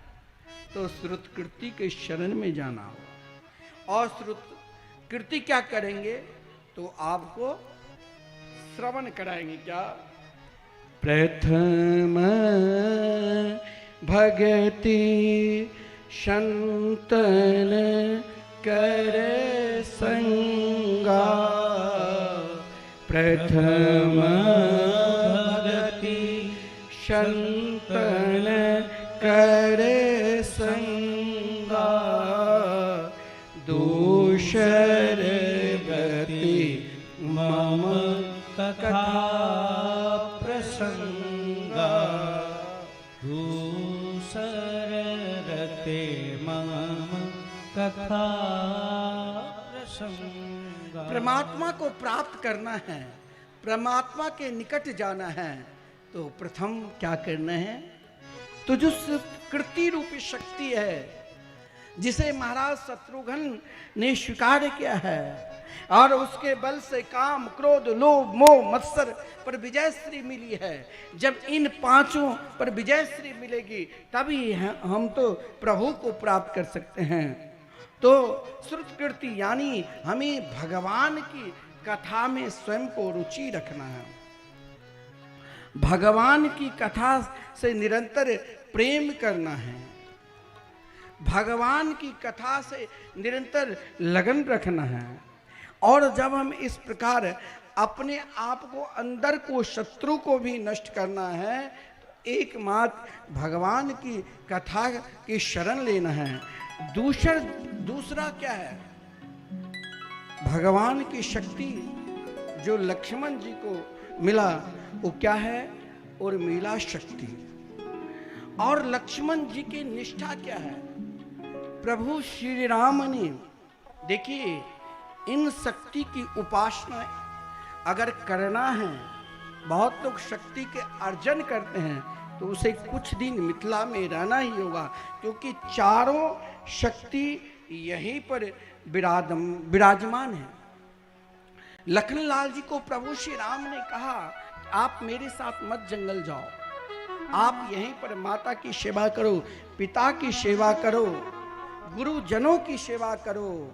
लेकिन लखनलाल जी की दृष्टि एक नजर अगर प्रभु श्री राम के प्रति है तो वो शक्ति किसने दी? उर्मिला शक्ति, प्रेरणा की शक्ति है। उर्मिला शक्ति प्रेरणा की शक्ति है। और उस शक्ति से लखनलाल जी ने प्रभु श्री से क्या कहा कि मेरे लिए तो आप ही सर्वस्व है। गुरु पीतु मातु न जानहु काऊ, करहु स्वभाव नाथ पति जाऊं। हे प्रभु, मेरी नजर से तो एकमात्र आप ही मेरे लिए सर्वस्व है, आपके सिवा और मेरे लिए कुछ है ही नहीं।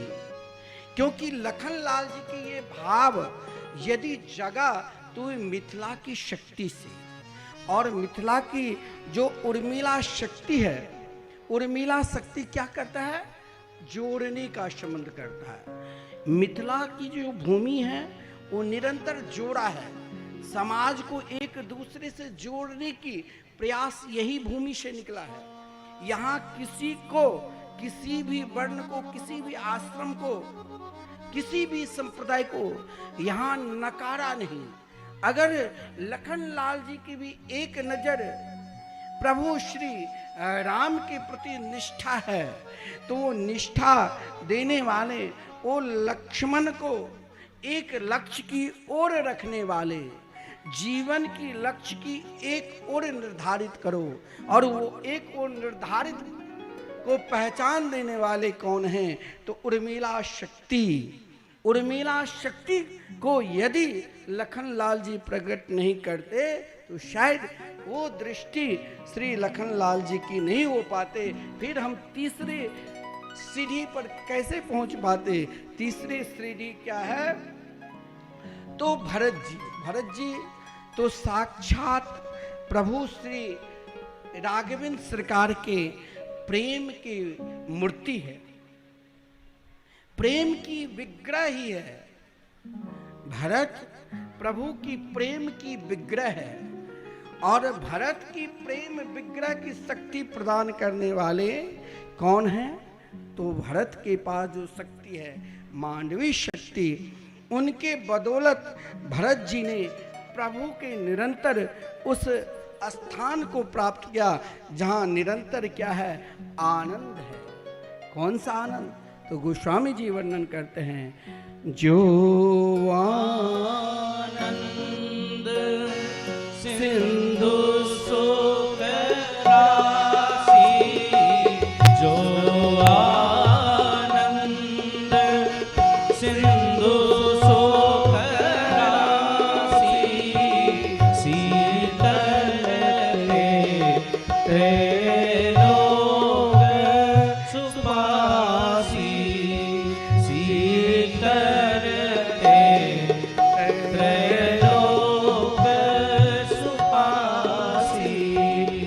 सो सुख धाम राम अस नामा, सो सुख धाम राम अस नामा, अखिल लोक दायक विश्रामा, अखिल लोक दायक विश्रामा।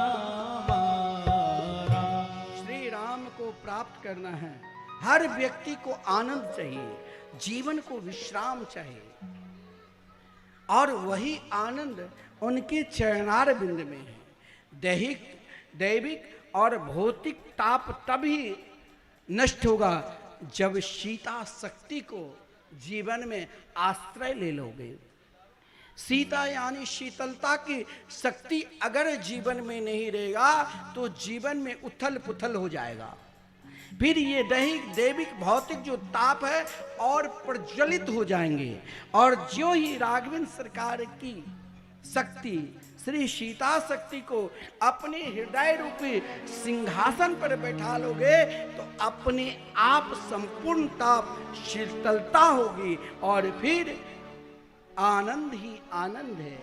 फिर रसो वैसे रस ही रस है। श्री राम कथा श्रीमद् भागवत महापुराण में 2 अध्याय तक है। महाराज परीक्षित की लगन श्री कृष्ण कथा की ओर है। आइए हम एक सुंदर मिथिला नगरी की भजन सुन ले, क्योंकि हम मिथिला में रहने वाले हैं और मिथिला में ही कथा कर रहे हैं, तो क्यों नहीं मिथिला भूमि को प्रणाम करते हुए फिर हम श्री कृष्ण कथा में प्रवेश करेंगे और फिर जन्मोत्सव का श्री कृष्ण जन्मोत्सव का आनंद लेंगे। आज मिथिला नगरिया निहाल सखियां, चारों दुल्हा में बड़का कमाल सखियां, चारों दुल्हा में बड़का कमाल सखियां। आजो मिथिला नगरिया निहाल सखियां, हे आज मिथिला नगरिया निहाल सखियां, चारों दुल्हा में बड़का कमाल सखियां, चारों दुल्हा में बड़का कमाल सखियां।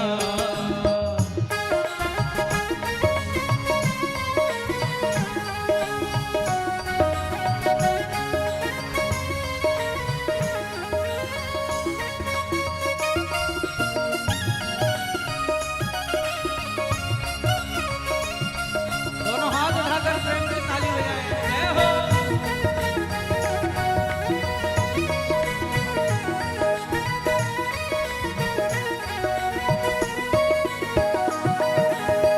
माथे मणि मोरियां कुंडल सोहे कनवा, माथे मणि मोरियां कुंडल सोहे कनवा, कारी कारी कजरा रे जुल्मी नयनवा, कारी कारी कजरा रे जुल्मी नयनवा, लाल लाल चंदन सोहे इनकर भाल सखियां, हे लाल लाल चंदन सोहे इनकर भाल सखियां, चारों दुल्हा में बड़का कमाल सखियां, चारों दुल्हा में बड़का कमाल सखियां। जय हो।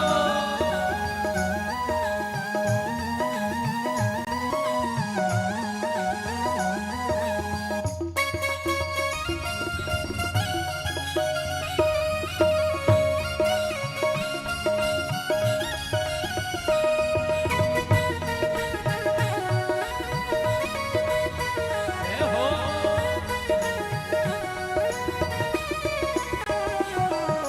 सावर सावर गोरे गोरे जोड़िया जहान रे, सावर सावर गोरे गोरे जोड़िया जहान है, अखियां न देखनी सुनली ने कान है, अखियां न देखनी सुनली ने कान है, जुग जुग जोड़ी जिए बेमिसाल सखियां हो जुग जुग जोड़ी जिए बेमिसाल सखियां चारों दुल्हा में बड़का कमाल सखियां चारों दुल्हा में बड़का कमाल सखियां कि आज मिथिला नगरिया निहाल सखियां हे आज मिथिला नगरिया निहाल सखियां चारों दुल्हा में बड़का कमाल सखियां चारों दुल्हा में बड़का कमाल सखियां बोलो चारों दुल्हा सरकार की जय हो।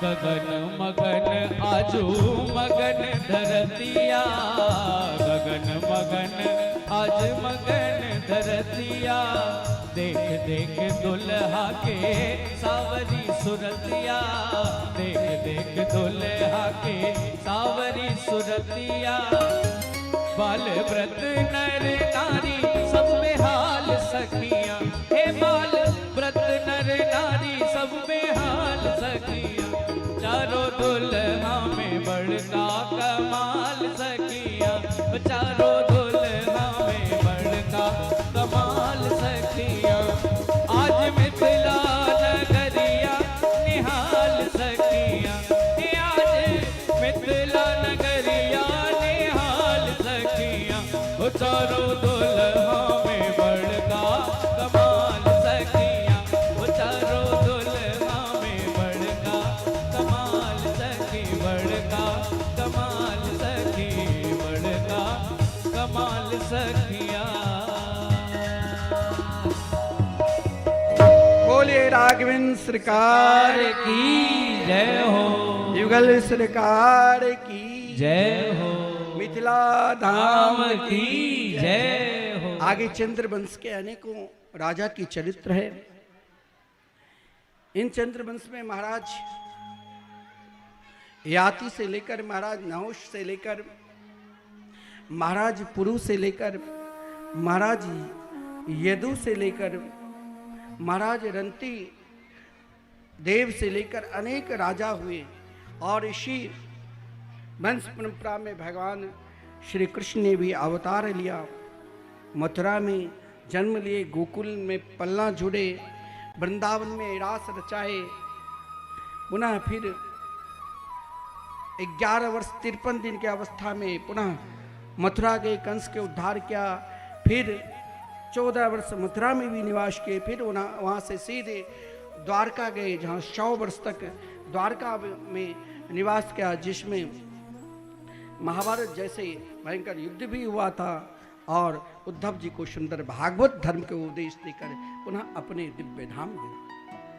आदरणीय परीक्षित जी ने एक प्रश्न क्या कि भगवान कथितो वंश विस्तारो भवता सोम सूर्यो, हे प्रभु इस समय मेरा लगन एकमात्र श्री कृष्ण कथा की ओर है। जो श्री कृष्ण कथा संसार में 3 प्रकार की व्यक्ति है, वो 3 प्रकार की कौन कौन व्यक्ति है ध्यान देना।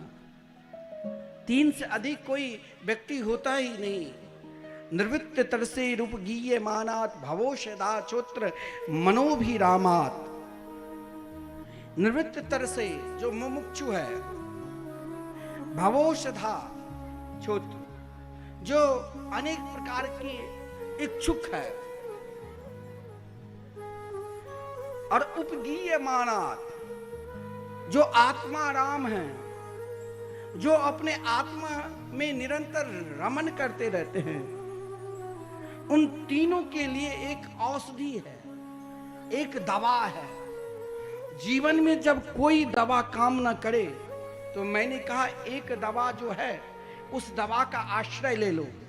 वो दवा कौन है? तो तो श्रीमद् भागवत महापुराण में कहा गया है, जो इस हृदय रोग रूपी जो बीमारी है, इस हृदय रूपी रोग को दूर करने के लिए भगवान ने एक विलक्षण दवा दे दिया है हम सभी को। कौन? भवोसधा क्षुत्र मनोभिरामात्। मन के विश्राम के लिए, मन के सुख के लिए। मन ना लगे तो आप कहीं जा सकते हो, फिर वहां भी नहीं लगेगा, लेकिन मन में निरंतर सुख बने रहे, इसके लिए एकमात्र श्री कृष्ण कथा मंगलमयी है। भवोसधा क्षुत्र मनोभिरामात्, जिससे मन की शांति मिलती है, मन में आनंद आता है, मन में सुख मिलता है। बोले श्री कृष्ण कथा तो सबके लिए प्रिय है। जिन श्री कृष्ण की कृपा से मेरे पूर्वजों के पास, पांडवों के पास कुछ था भी नहीं, महाभारत के युद्ध में बड़े बड़े कौरवों के तिमिंगिल जैसे सेना, जो तिमिंगिल मछली समुद्र में रहता है, भीष्म पितामह द्रोणाचार्य, ऐसे ऐसे बलशाली, कर्ण जैसे बलशाली, लेकिन मेरे पूर्वज पांडवों ने केवल एकमात्र श्री कृष्ण के चरणारविंद नौका के आश्रय लिया और इस अथाह समुद्र, सेना रूपी समुद्र से वैसे पार हो गए जैसे छोटे बच्चे खेलते खेलते गो के खूर के बराबर जो गड्ढा है उसे पार कर जाते हैं। हे प्रभु, मैं यह जानना चाहता हूं श्री कृष्ण ने मथुरा में क्यों अवतार लिए, फिर मथुरा से गोकुल क्यों गए। मैंने सुना है देव क्या गर्भ संबंध कृतो देहांतरम बिना, देवकी के पुत्र भी कहलाए और रोहिणी के भी पुत्र कहलाए, एक ही बालक एक ही समय में दो माता के गर्भ से कैसे आ गए। भगवान ने वृंदावन में कौन कौन सी लीला की, कंस को क्यों मारा, 16,108 विवाह क्यों किए, अनेक प्रकार के प्रश्न कर दिए। देखिए हम तो थक जाते हैं कि कब 8 बजे कथा के विश्राम हो, बधाई के आनंद लेकर प्रसाद लेकर जाए, लेकिन यहाँ महाराज परीक्षित जो वहाँ अहर्निशम 24 घंटे कथा चलती थी, फिर भी उनके अंदर जिज्ञासा देखो, जिज्ञासा क्या है। कहा भगवान नैसाति दुसहा चुन्मा त्यक्तोदमपि बाधते पिबन्तं त्वां मुखाम्भोजं च्युतं हरि कथामृतम्। हमें गर्मी लग रही है तो हम बेचैन हो जाते हैं, लेकिन महाराज परीक्षित ने कहा भगवान आपके मुखमंडल पर आज जो आभा कांति है, देखिए सुंदरता बढ़ाने के लिए कोई जरूरी नहीं है सुंदर सुंदर क्रीम लगाकर ही हम गोरे बन जाए, तब भी झुर्रियां आ ही जाती है, लेकिन सुंदरता को बढ़ाने के लिए सर्वश्रेष्ठ अगर कोई क्रीम है तो कौन सा है? श्री कृष्ण कथा। वो मैं नहीं कह रहा हूं, भागवत जी में लिखा है कि नेशाति दुसहाक्षन्मा त्यक्तोदमपि न वादते। क्यों? क्योंकि पिबंतम ताम खाम भोजम च्युतम हरि कथामृतम। आपके मुखमंडल से जो आभा कांति चंद्रमा की तरह जो तेज निकल रहे हैं, अमृत जो निकल रहे हैं, वो श्री कृष्ण कथा में। हे प्रभु, मुझे विस्तार पूर्वक श्री कृष्ण कथा सुनो। कोई जरूरी नहीं है कि जब अधर्म बढ़ता है तब ही भगवान अवतार लेते हैं, तो अधर्म तो रोज बढ़ रहा है, तो भगवान क्यों नहीं आते हैं? कारण यह है कि जब पृथ्वी पर अधर्म बढ़ा, संपूर्ण युगों के अधर्मी एक ही समय आ गया तो पृथ्वी घबरा गई। लेकिन पृथ्वी का स्वरूप है शांत, हमारे जीवन में तनिक कष्ट होता है, दुख होता है तो हम विचलित हो जाते हैं। अगर जीवन शांत नहीं रहा, पृथ्वी ने गौ रूप धारण किया, गौ ने ब्रह्मा जी को साथ में लिया, ब्रह्मा जी ने देवता को साथ में लिया, देवता ने भगवान शंकर जी को साथ में लिया। अगर आप कहते हो हम भजन कर रहे हैं फिर भी मेरे ऊपर प्रभाव नहीं पड़ रहा है, इसका कारण क्या है? इसका कारण यही है कि पृथ्वी यानी अपने स्वभाव को हम तुरंत विचलित हो जाते हैं। अगर हमने आज माला झोली लिया, कल शरीर में माथे में दर्द होने लगे, हम आज ही फेंक देंगे कि शायद झोली माला लिया है ना इसीलिए दर्द हो रहा है। हमारे स्वभाव विचलित है, लेकिन भगवान को पास जाना है तो अपने स्वभाव को शांत बनाओ। स्वभाव शांत कैसे बनेंगे?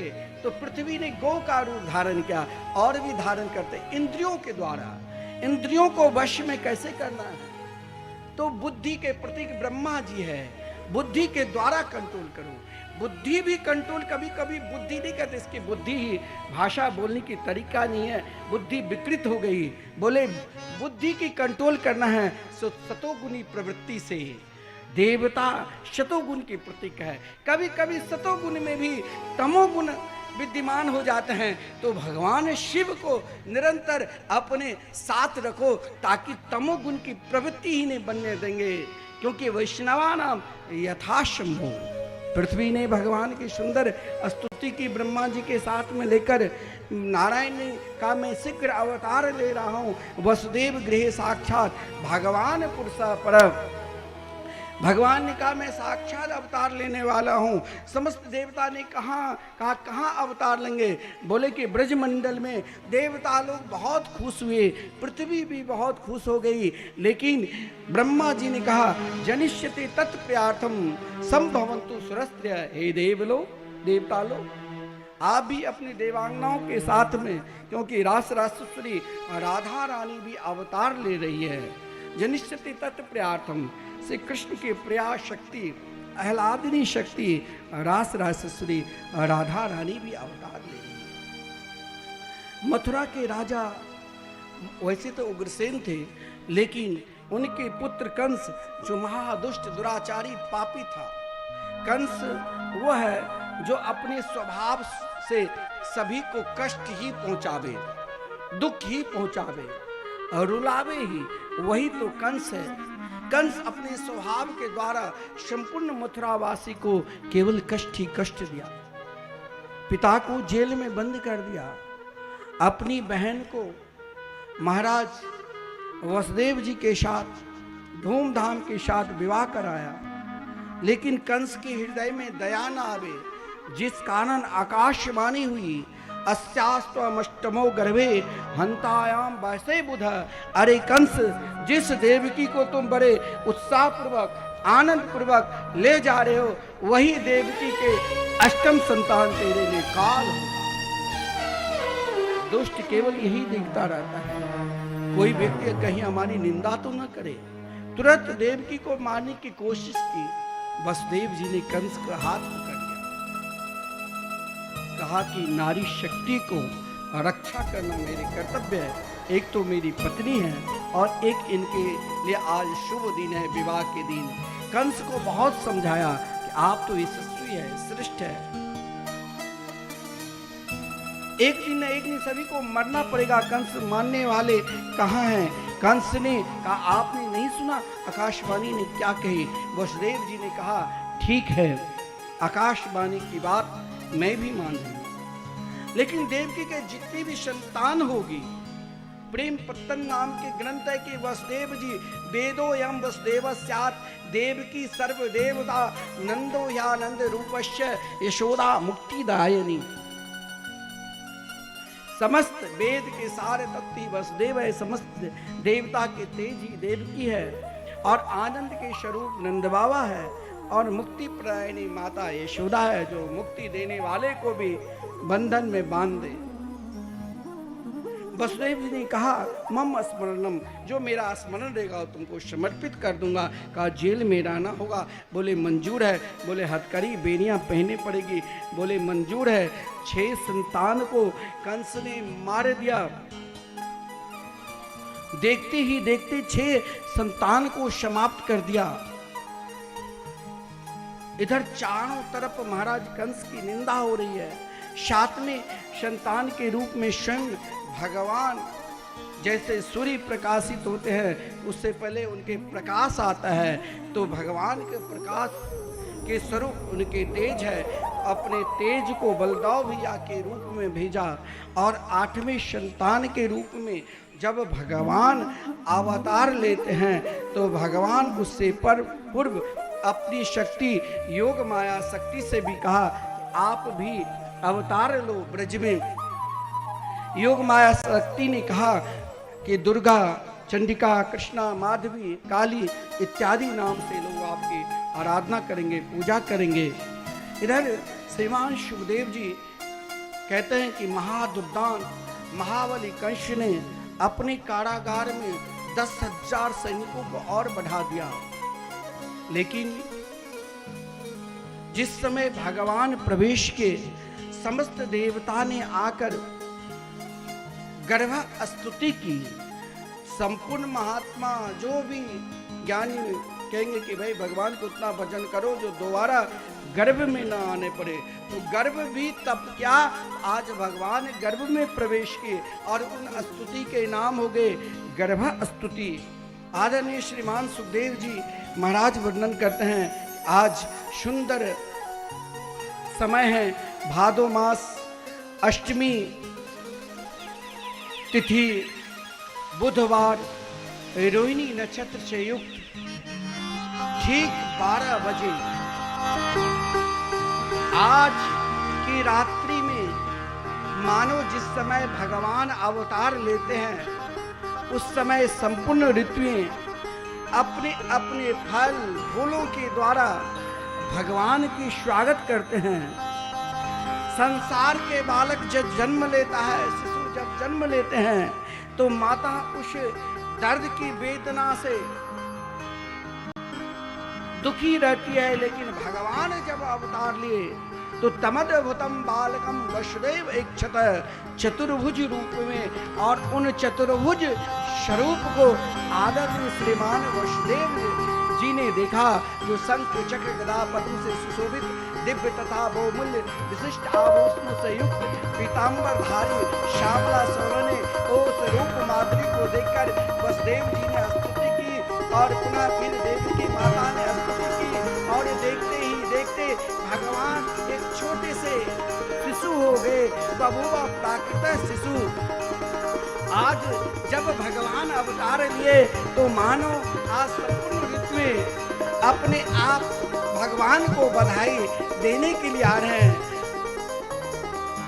बादल गरज रही है, बूंद बूंद बारिश हो रहे हैं, समुद्र आज महाराज शांत होकर लहरा रहे हैं, मानो चिड़िया की आवाज हो रही है। बसंत ऋतु का आगमन हो चुका है, बसंत ऋतु कह रहे हैं मेरे कन्हैया आ चुके हैं। वर्षा हो रही है, मानो वर्षा ऋतु के आगमन हो गए हैं। कमल खिला हुआ है, सूर्य के किरणें जैसे मानो ग्रीष्म ऋतु के भी आगमन हो चुके हैं। कमल सबके सब खिल रहे हैं, मानो शरद ऋतु के भी आगमन हो रहे हैं। कंस के भय से जो सबके सब जो हवन कर रहे थे वो अग्नि बंद हो चुका था, अग्नि अपने आप प्रज्वलित हो गए, मानो हेमंत ऋतु आ चुके हैं और नदी के जल निर्मल हो गए, मानो शिशिर ऋतु भी श्री कृष्ण को स्वागत कर रहे हैं। महाराज वसुदेव जी ने जब स्तुति की, देवकी ने स्तुति की, उन छोटे से नन्हे से बालक को मस्तक पर लेकर सीधे गोकुल जा रहे हैं। मार्ग में यमुना जी पड़ी, आज यमुना जी ने भी इच्छा की कि मैं अपने प्रभु को चरणार बिंदु को स्पर्श कर लूं। आज यमुना जी अपने आप को धन्य मानने लगे और महाराज भगवान ने अपने चरणार बिंदु से यमुना जी को भी स्पर्श किया और इधर वसुदेव बड़े आनंद के साथ गोकुल नगरी में प्रवेश किया। आज गोकुल नगरी में सब सो रहे हैं, केवल वसुदेव जी जाग रहे हैं। वसुदेव जी उसी समय एक अलौकिक रूप को देखा और वसुदेव जी अपने मस्तक से उठाया और नन्हे से छोटे से बालक को रखा। वसुदेव सुतः श्रीमान वासुदेवो खिलात्मनि लीने नंद सुतो राजन विद्युत सोदामणि यथा।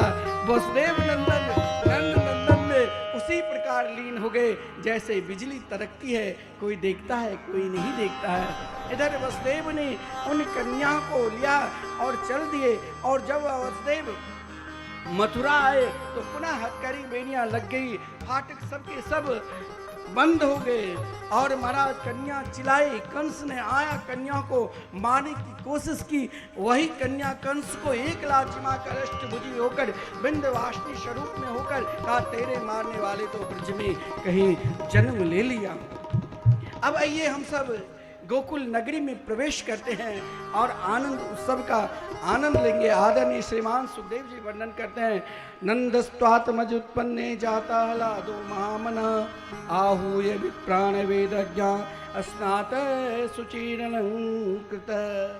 नंद बाबा के घर में भी भगवान यदि अवतार लिए, जब सबसे थक जाओ, लिखा है नंद बाबा की अवस्था 84 वर्ष के और नंद रानी की अवस्था 88 वर्ष के।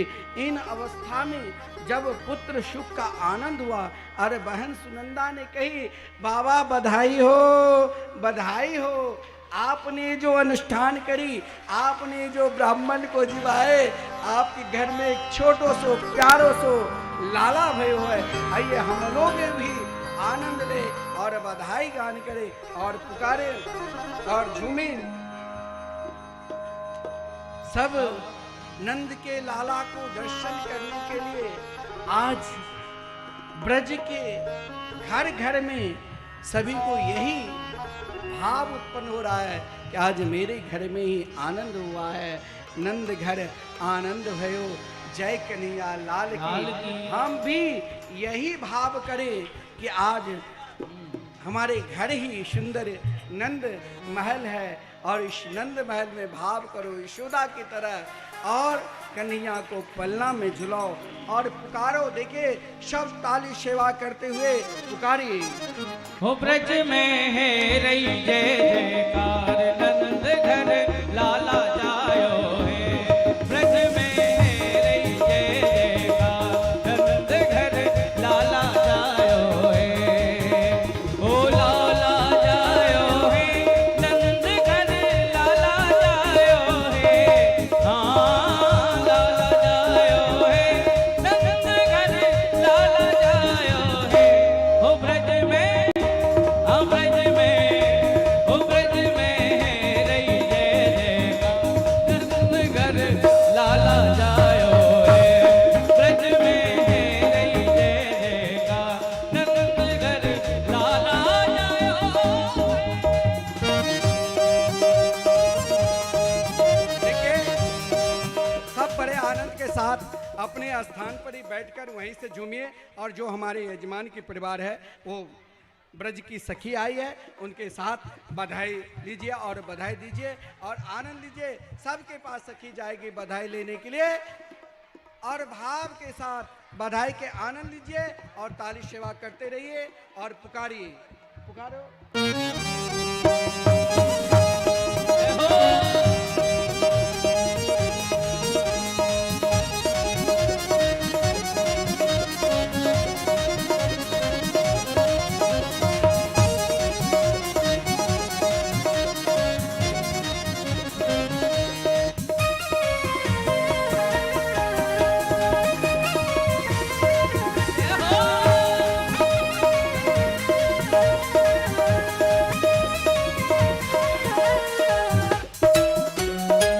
ग्वाल बाल सब झुल मिल आए, ग्वाल बाल सब हिल मिल आए, ग्वाल बाल सब हिल मिल आए, ग्वाल बाल सब हिल मिल आए।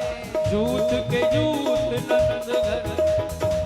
भाई देखो बात ऐसी है कि कन्हैया का जन्म हुआ है और कन्हैया के जन्म में यदि हमारे घर में कोई बालक जन्म लेता है तो हम जोर जोर से नाचते हैं, कूदते हैं, धूम मचाते हैं।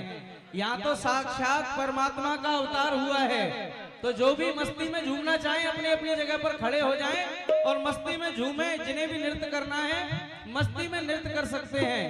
तो सभी लोग अच्छा प्रेम से खड़े होकर के मेरे साथ में गाएं। हो ब्रज में है रही जय जयकार, नंद घर लाला जायो है। ब्रज में है रही जय जयकार, लाला जायो है। यशोदा ने लाला जायो है, हाँ लाला जायो है। यशोदा ने लाला जायो है। ओ ब्रज में, ओ ब्रज में, ओ ब्रज में है रही जय जयकार, नंद घर लाला जायो है। ब्रज में है रही जय जयकार, नंद घर लाला जायो है। जय हो। दोनों हाथ उठाकर ताली सेवा करें कभी।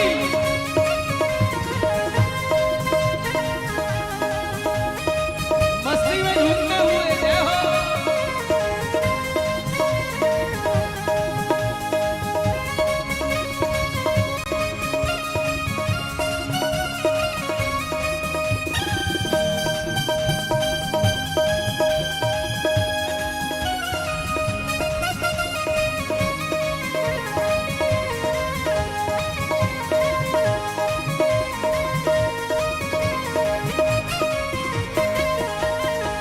हरि बोल। हो।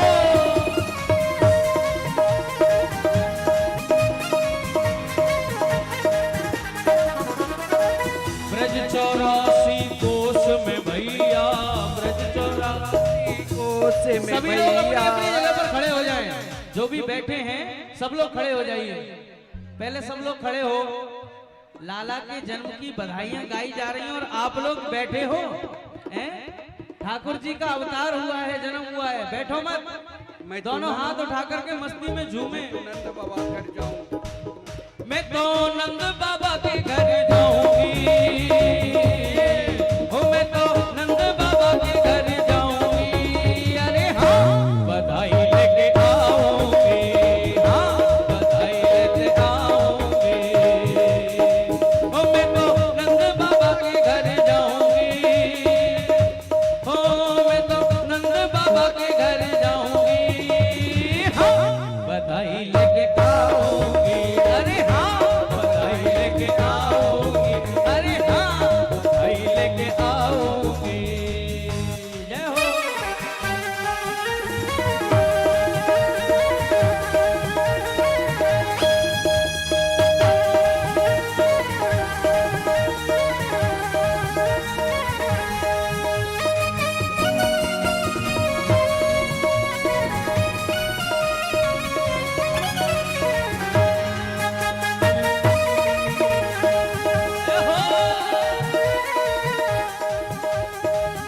अरे मैंने सुना है वहाँ लाला भयो है। मैंने सुना है वहाँ लाला भयो गाइए। मैंने सुना है वहाँ लाला भयो है। मैंने सुना है वहाँ लाला भयो। अरे लाला भी जग से निराला भयो है। लाला भी जग से निराला भयो है। और के जाके लाला के दर्शन पाऊंगी। हो जाके लाला के दर्शन पाऊंगे। हाँ बधाई लेके आऊंगी।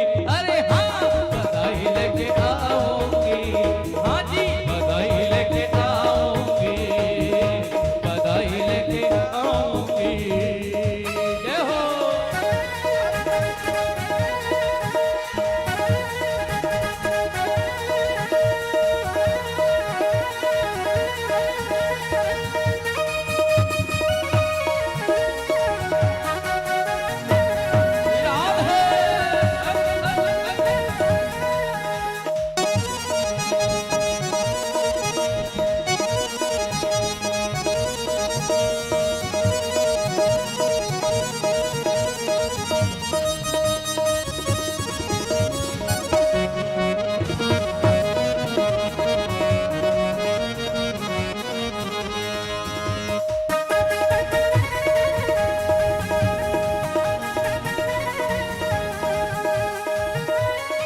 गोने में लाई थी जो पचरंगी साड़ी, गोने में लाई थी जो पचरंगी साड़ी, गोने में लाई थी जो पचरंगी साड़ी,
मंडल में शोर हो रहा है, इस भजन का आनंद लेते हुए फिर नंदघर आनंद भयो और फिर आरती कर लेते।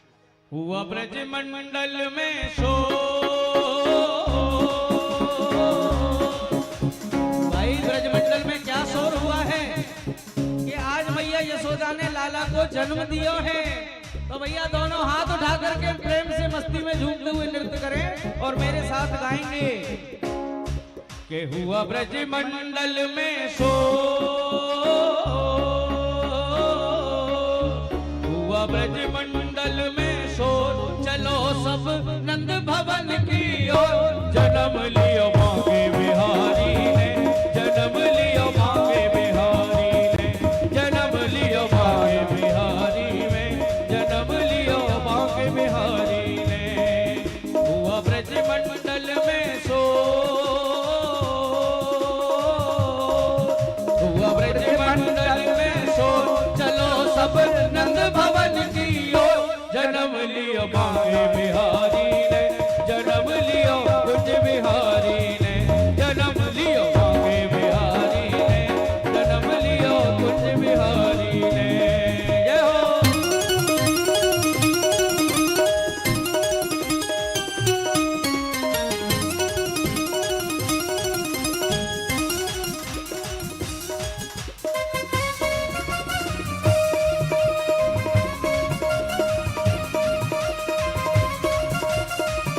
बधाई हो।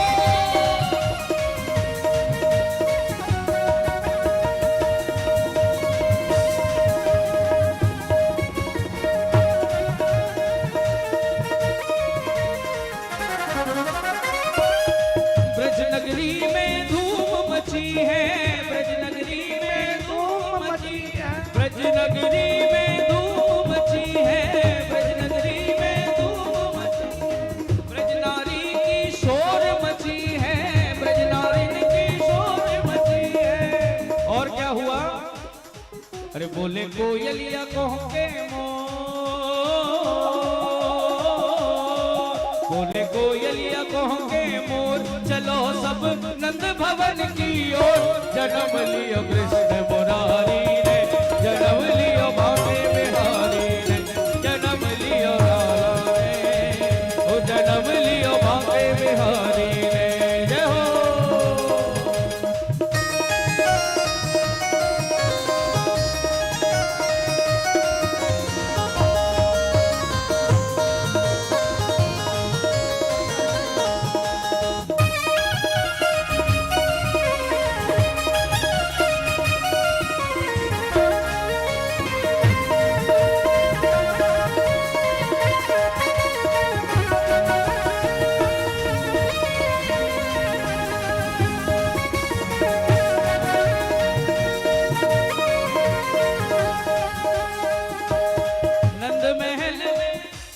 आइए सब भाव के साथ ताली सेवा करते हुए और ये भजन पर सब ताली बजाइए और पुकारिए नंद घर सब भाव के साथ। नंद के आनंद भयो जय कन्हैया लाल की, नंद घर आनंद भयो जय कन्हैया लाल की, जय कन्हैया लाल की, जय बोलो गोपाल की, जय कन्हैया लाल की, जय बोलो गोपाल की। अरे जय कन्हैया लाल।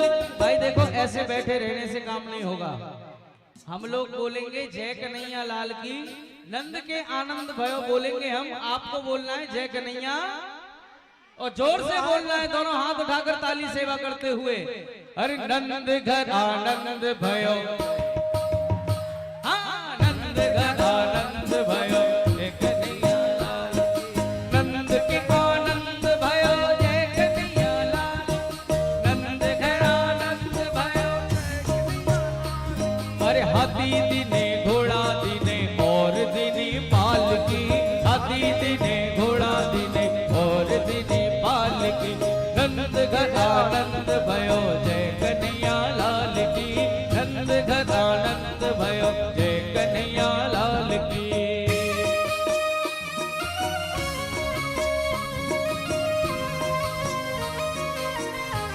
जय हो।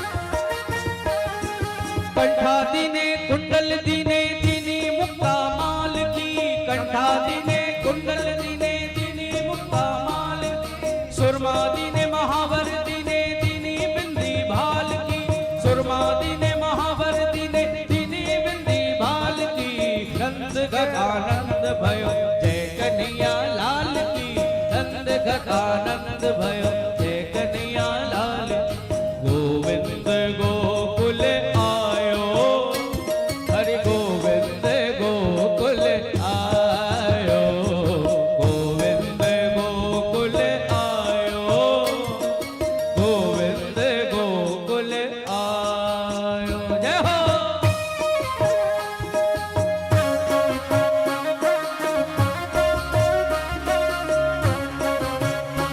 और नंद के लाला की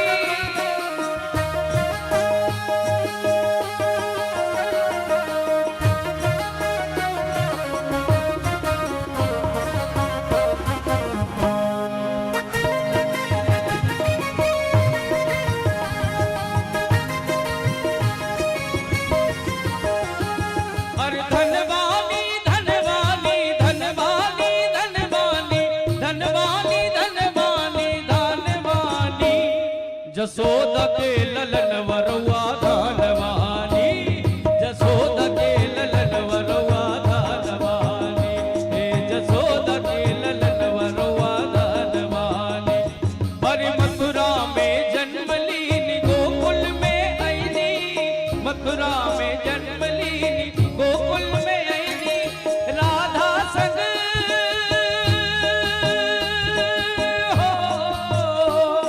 हे राधा संग रास रचौले वानी रउआ दानवानी नंद घट आनंद भयो जय कन्हैया लाल की नंद घट आनंद भयो जय कन्हैया दोनों हाथ उठाकर गाइए नंद के आनंद भयो जय कन्हैया लाल की नंद घट आनंद भयो जय कन्हैया लाल की जय बोलो गोपाल की जय कन्हैया लाल की जय बोलो गोपाल की नंद घर आनंद भयो जय कन्हैया लाल की नंद घर आनंद भयो जय कन्हैया लाल की नंद घर आनंद भयो जय कन्हैया लाल जय कन्हैया लाल की हो जय कन्हैया लाल की हो जय कन्हैया लाल की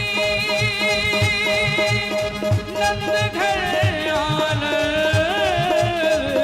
भयो जय कन्हैया लाल की